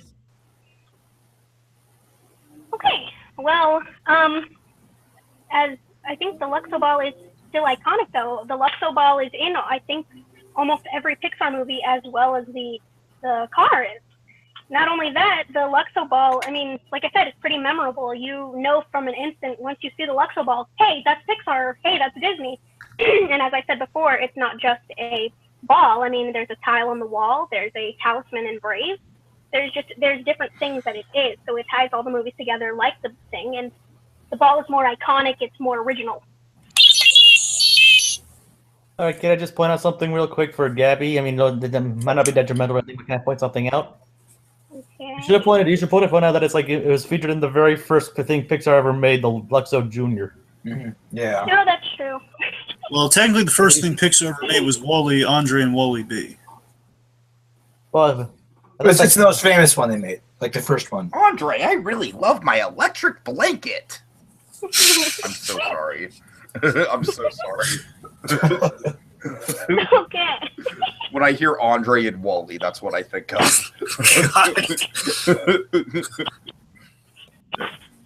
All right, so Sandy, where are you coming down on it? Man, I'd like to say Tiki, but I'm just gonna have to go with Gabby. I mean, I know. I got my ass kicked. I know. I mean, it's not only because I have a personal love and fascination with the Luxo ball. It's just it is more iconic. Like I could probably show that to anyone off the street, and they'd probably say that looks like Pixar. Like, cause you've seen it everywhere. With the Pizza Planet truck, it's there in the background, where I feel it's the Luxo ball. It's colorful. It's it's in. I feel you get a lot better view of it in a lot of their Pixar's work. And plus Tiki, I will say this: you should have factored in the fact that the Pizza Planet truck was a plot point in the second movie. Mm-hmm. Mm-hmm. So of course, being go ahead, Sandy. Go ahead. No, bones. Okay. I was just gonna say. I was just gonna say it appeared in Luxo Jr. and that's one of the most iconic pieces of Pixar work ever. Yes. All right, I'm done. Here's what I'm coming down on. Believe it or not, I'm on Tiki's side for this. Really? He got very close. I was a point I was waiting for him to make. He didn't make it fully, but he got closest to it. He circled around, like he was searching for the words. Basically, I wanted you guys to go into the meaning behind the items, like what the origin is, or basically why it's important, why it's beloved. Because I think he mentioned it was beloved. It was very popular, of course, the Pixar theory. The point is, he talked about how it was important. And honestly, I would have wished I think we would have instantly clenched it for Tiki if he talked about how represented kind of our heroes needed, like the Woody and Buzz needed a mode of transportation. They put that in there for just kind of like the sentimental reasons from that first film of it's like such nostalgia for like when they were young and earnest in the filmmaking business and how it's kind of represented. And that's like the ultimate kind of fan catch. Like you don't always know where the Pizza Planet truck is. It's that in the A113. You have to search for the Luxo ball is usually there in a more apparent form, but you have to search for the Pizza Planet. They're now so elaborate and hiding the Pizza Planet just to kind of connect with the Easter theme. Literally, it's like in the Inside Out memory balls, and they're hiding it. I know, right? They're hiding it they're hiding it so many. So because it's in space in The Good Dinosaur, and they're hiding it so elaborately now, and again, just the meaning behind it, and kind of the fan thing, which was touched upon. The same thing with Gabby's argument, which again, like the meaning behind the Luxo ball, because I think she circled around, but she like didn't sink her teeth into it, like a little less than how close Tiki was to it. Like she, again, like the fact is iconic. She mentioned it was iconic, which is good. I just wish she mentioned, like from the Luxo short. From the Luxo short film, that's what everyone identifies Pixar with instantly. I think that was kind of brought up by everyone else. I didn't really hear that much from Gabby. Because her was memorable. I heard vague, like it was memorable and stuff. I didn't really hear like that. Yeah. I can't be dragging on that one. Like I said, there were a lot of both sides that could have been fleshed out, but ultimately, I do have to give this one to Tiki. Oh, holy shit! Really? Oh my god! Now it's 2-3. When I totally flubbed up that rebuttal, I thought I was done. I thought there was nothing I could do to save myself when I flubbed that rebuttal. But honestly, no, dude, I was dying. I was like, I don't know what else to say about it. No, but honestly, your points overall were a bit stronger than hers. Okay. Well, thank you guys. You both did a good job on that. I'm still alive. Thank God. You made the best out of it. They made the best out of a thing. I'm still alive, unlike Shere Khan. Oh, come on. Okay, so it's 3-2. It's 2-3. Tiki's got 2. She's got 3. Okay. Okay, Dragon, do you remember any of my points? Do you remember them? Which one do you think we should do now? Well, I mean, I know one, but it's. I don't think you guys are going to be able to talk about it much. I know that's the Give it thing. away. I mean, I know the subject of one, but I can't quite remember all the. Well, you haven't listed in front of you. All right, it's going to be Jacob's as well. Do you want to go with the really silly one at the end about a certain actor, or no? About the what? We'll say that for like the tiebreaker. Okay, we'll save it for the tiebreaker. Well, then you go with ideally something Easter related. Do we have anything Easter related? They said a certain actor, Gabby. Okay, I'll tell you what, Jacob. Certain actor. Yeah. Okay, Jacob, either Easter or Star Wars. One of those two. Easter or Star Wars. I hope we have any more Easter-themed ones. Well, go with the Star Wars one because the Star Wars trailer dropped today. Do Star Wars one. To be blunt with you, I love Star Wars, and I actually don't celebrate Easter. So Okay, so how about this? You can. How would you prank Darth Vader? What? oh my What? How would you Like prank Palpatine? Darth Vader? Or would you rather go with the "How would you kill Jar Jar Binks" question? I would rather go with how would you kill Jar Jar Binks. I would Okay, much rather do that lightsaber. one. That could get dark. Oh my I have an god. answer for two of them. Let's go. Gabby, Don't get Tarzan's monkey involved. Gabby, which one would you rather go with? Okay, what are we doing? It's either "How would you kill Jar Jar" or "How would you prank Darth Vader." Well, I answered both of them. So Well, no, whichever Jacob, one you have to guys- pick which one. You have to pick. The Tiki wants to do Jar Jar. No, but So- Jacob, it's your show, so I mean, I know. I'm just trying to be inclusive here. I'm just saying, like, I think the Jar Jar thing, like, I don't like the practical joke. Like, it seems like that'd be harder to work around. Well, it sounds like Gabby, Tiki's fate is in your hands. You want to give him a fighting shot, or do you want to fight him at a disadvantage? It's your call. Okay, so I think we'll go. I actually think, like, how would you manage to pull prank on Darth Vader? I'd like to. Okay. Hear that. Okay, Palpatine. fine. All right, we're going with the prank question, Gabby. We're all going with Jeez. prank the Vader man. Would you say, Yeah, Gabby? I should dress up like Palpatine. Dress up like Palpatine. But remember, this is we need a 30-second argument and then a 15-second rebuttal. Okay, so 30-second argument. How, Gabby, would you prank Darth Vader? Okay. I would bring the... Wait, hold on. Did Tiki even say what he would do? No, because I'm still thinking. Sorry about that. Go ahead, Tiki. Think of what you would do. Okay.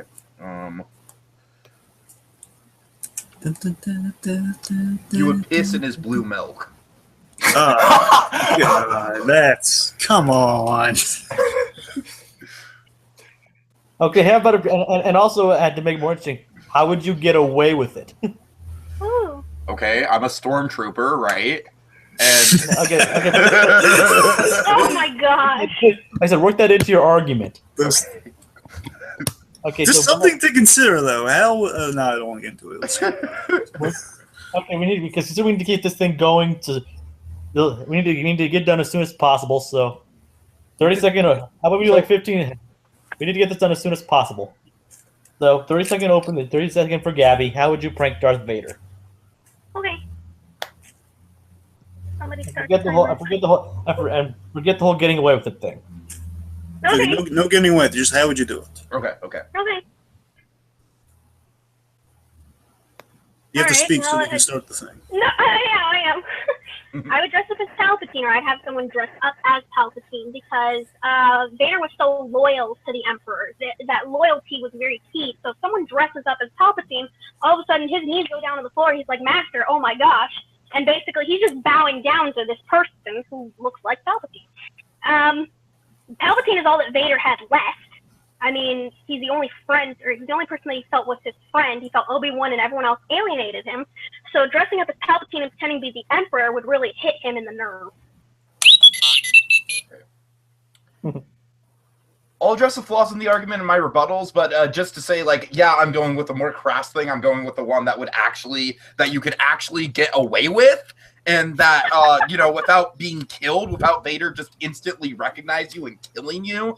And I'm saying, like, look, if you're in a sea of stormtroopers, like, everyone wants to be pissed at Darth Vader. You'd be a hero at work if you were to say, like, hey, his blue milk. Yeah, I pissed in it. Yeah. Drink my piss. Ha ha ha. So lowbrow. All right. Drinks blue milk.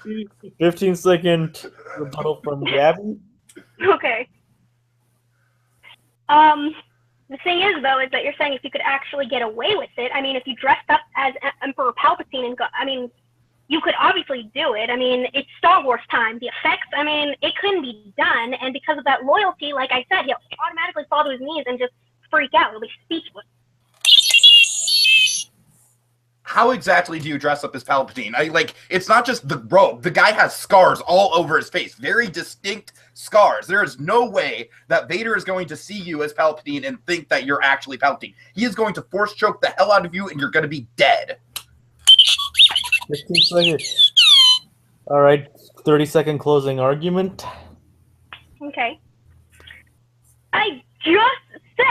I just said we were in Star Wars time. Star Wars time means anything is possible. You can use effects makeup. You can do anything. You can have a holographic whatever the hell. I mean, you can get away with it. This is Star Wars time. Do you see the technology that they have? I mean, you can obviously get away with it. It's very simple, and like I said, the loyalty is a key thing here because he didn't have anybody else. Everybody dropped him except for Emperor Palpatine. And I'm done. I don't understand what you're saying by the Star Wars thing, because you're saying you have effects makeup, but you're also saying I don't understand do you have I don't get it. I just don't get what you're trying to say with Star Wars thing. Look, you're saying loyalty. You know who has loyalties? Stormtroopers to other stormtroopers. that is a solidarity, my friend. That is something you go through together. And like I said, to be able to pull one over on Vader, and this is something where if Vader, you cannot be detected in a sea of anonymous stormtroopers, even if you do pull it off. Okay. Wanted to get more in there, but I didn't have time. All right. That's true. Can I make a statement? Just a quick statement. Does it help your argument at all? In a way. That probably not. No. Okay. Yeah. Sorry. Yeah. Then I'll make it later. Okay. Okay. Hey, so this is an interesting one because both of them raise very good points. I mean, I do see where Gabby was coming from with the whole. You could effectively disguise yourself to make yourself be like Palpatine. I mean, especially if you're calling into a hologram, that'd be hard to tell otherwise. I mean, like in the Clone Wars, Obi-Wan Kenobi, he has some kind of surgery done, makes him look like one of the bounty hunters, so he can go in and disguise himself as one of the bounty hunters. I mean, so I totally buy into that. You can do it pretty much anything as far as your appearance goes in Star Wars. Yeah, I'm as low as I am to admit it. I'm going Tiki on this one. I love it. Okay, you know what? Even if I don't win, I just consider this the ultimate victory. All right? I just want to savor this moment. Go ahead, Dragon. I'm just saying again, as lowbrow and as low class as it is, I got to tell you though, his plan is kind of the more well thought out. Just basically, okay, when Vader's not looking, we defile his milk. And we'll never know. We have bragging rights for all eternity that hey, Darth Vader, the guy we all fear him today. But does Vader drink blue milk? Of course he drinks. Yeah, he's from milk. Tatooine. Blue milk is the only liquid in the galaxy. Well, look, first of all, we don't know that for sure. Second of all, the blue milk, he grew up in Tatooine, which means he doesn't have a taste for blue milk. Most likely. He would have a taste for blue milk. Thank you, Dragon. Yeah, okay. So the point is that the feasibility of pulling off the prank sounds more doable, and I feel Gabby. It's less what Gabby's prank was. Palpatine does sound hilarious, and again with this technological kind of miracle exemption. Okay, let's just say she can look like and be like a flawless impression. I don't feel Gabby explained it well enough, like what you would do with Vader, or just kind of like what the. Basically, I think she kind of repeated herself that we get away because of the technology, which yes. That. It's good idea. I do love the idea for the prank. Just wish we had more of and then we have Vader do this and be hilarious. Then he'd find out and kill you. Well, then no, it was the other stormtrooper. Yeah, exactly. Thank you. That was that FN guy. That was basically my point about the anonymity of stormtroopers. Which is that's why I'm leaning toward the the cleverness of the storyteller. Anyway, so it's all, but forget what we're saying. It's all on Jacob's shoulders. All the pressure on Jacob.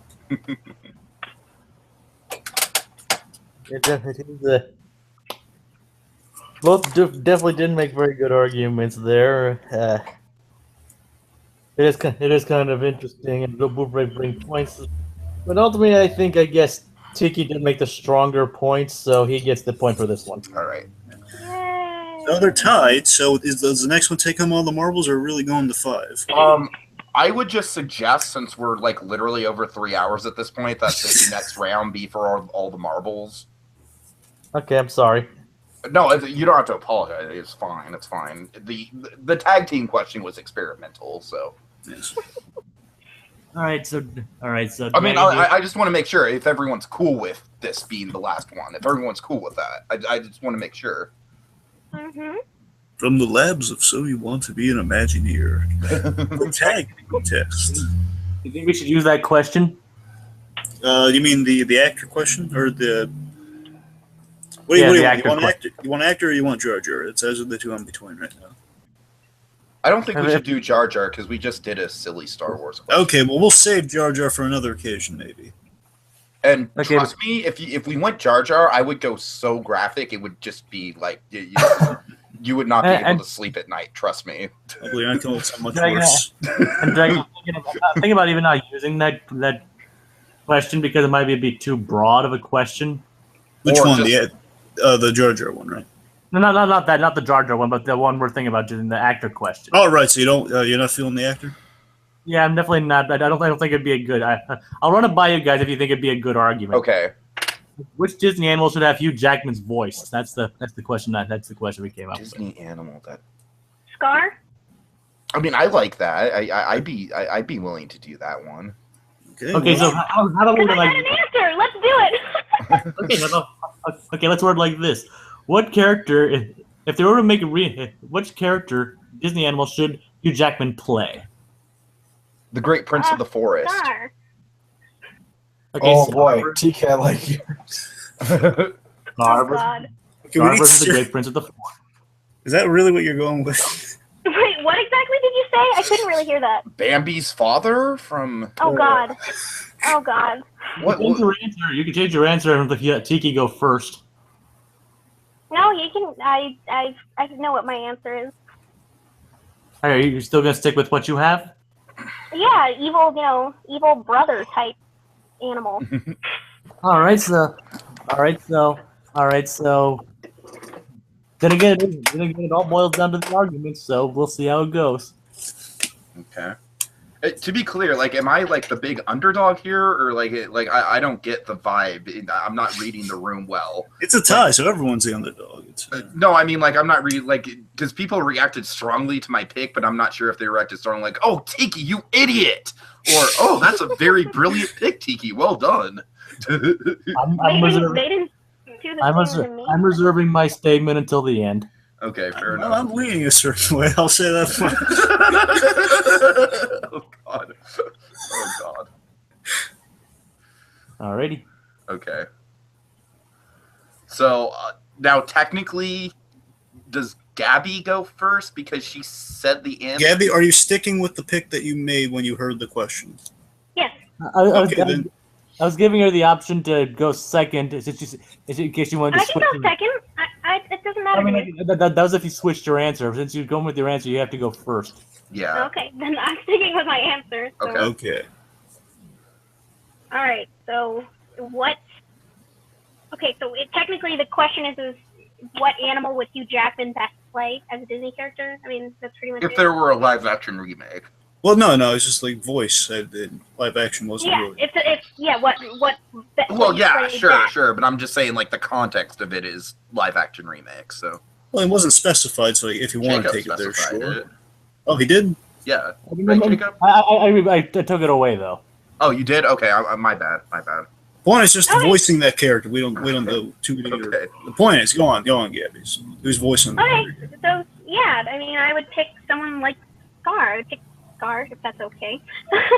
Scar because Hugh Jackman obviously plays big, heavy roles. A lot of them he's very aggressive. And I think he would do a wonderful job at being Scar because Scar is a very egotistical, prideful character, and I think Hugh Jackman would do a great job as being this evil, prideful animal, and I think he would do great at the killing of Mufasa scene. I mean, it's not my favorite scene, but I think he would do wonderful with his, evil, his deep voice it's what makes him great. Okay. 1 sec to compose my thoughts. Okay. Great Prince of the Forest is a man of few words, but having said that, you want a voice like Hugh Jackman to radiate whenever he speaks. So whenever he speaks, it's a big freaking deal. And not only that, but I definitely think that Logan proved that Hugh Jackman can do a role where he doesn't speak a lot of the time, and yet it's powerful, and yet he draws you to him. I think it'd be an unconventional choice, but it'd be a natural choice for Hugh Jackman to take on the Great Prince.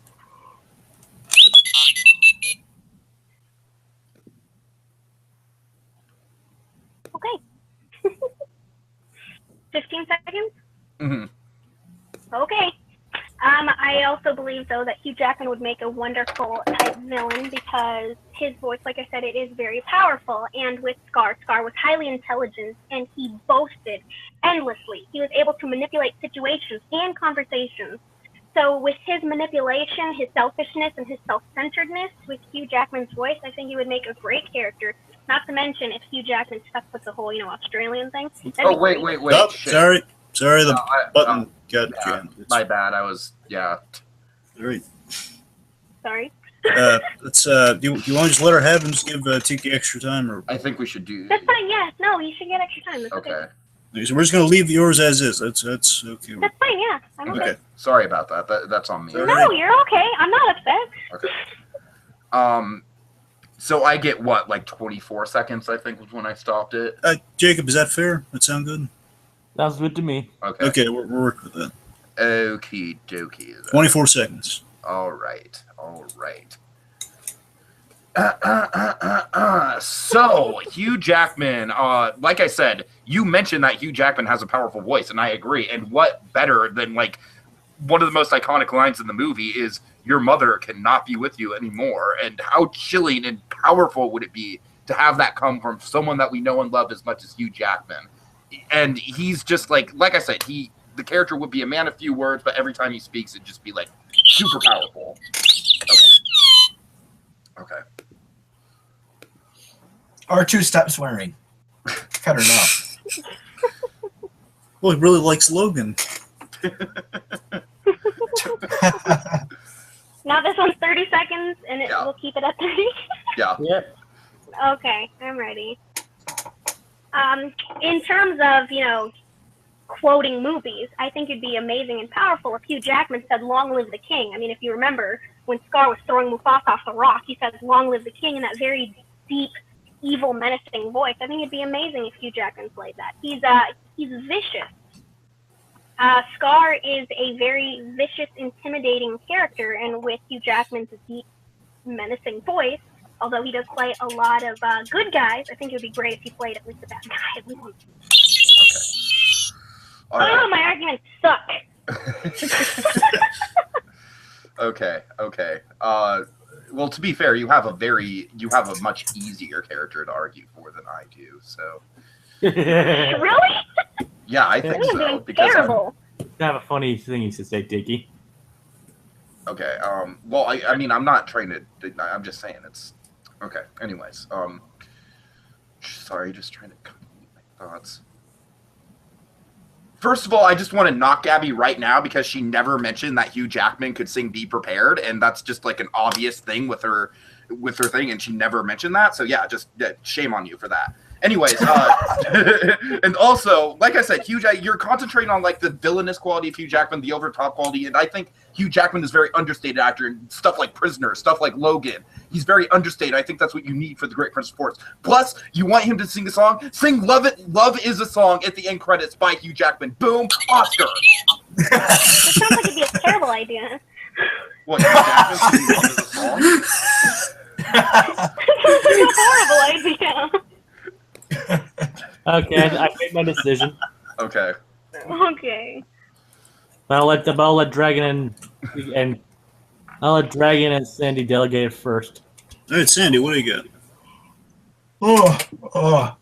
That's not helpful. Man, I think I'm just gonna have to leave it to Dragon, leave it up to Dragon and Jacob because I really love both of these ideas. Oh, man, I think if I had to choose, I'd probably have to go with Scar. I can just see that, you know. I think if you have someone on Hugh Jackman working on your film, you want to have him in a little bit of a bigger role than having saying a few lines is a character we don't get to see too often. I think he'd do a really good job playing Scar. Okay, let me say this. I think in terms of the better choice, I think that's Scar. However, I think the stronger argument was with Tiki. I think Tiki brought up a lot of excellent points. Again, I don't agree with them, but I agree with the method at which they were presented. So I have to agree with that.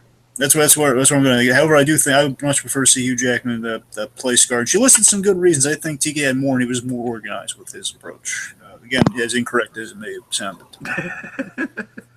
All right, Tiki, you said that Scar was the better argument, was easier choice, but I think honestly the Great Prince was an easy choice because like he doesn't, like he said so himself, he doesn't actually do much. I mean, which despite some of the power of his scenes, he actually doesn't have that much of an impact overall. Yeah, which is why I feel like it was a riskier choice on my end because there's less to work with there. But like I said, I think that also worked against you. Like okay, it's like this bit part. But like I said, and I do believe that overall she did make better arguments, though admittedly, be prepared was a bit of a major disappointment that you didn't mention that. I honestly thought that would be a KO for me. I would that hard. Yeah, that's what I'm talking about. One of the Tiki's stronger points, like the whole be prepared thing too. I'm agreeing with that. But honestly, I do believe I honestly overall I do think Gabby did have to make the better points. So congratulations, Gabby, you win your first. All right. Yeah. Hold on. Yeah. I'm not quite convinced this was the right ruling because of my be prepared thing. I honestly thought that'd be just a total knockout point, but fair enough, Gabby. You did a wonderful job coming on for your first time. Great job. Thank you. I think it was all my arguing with my family. She is the champion.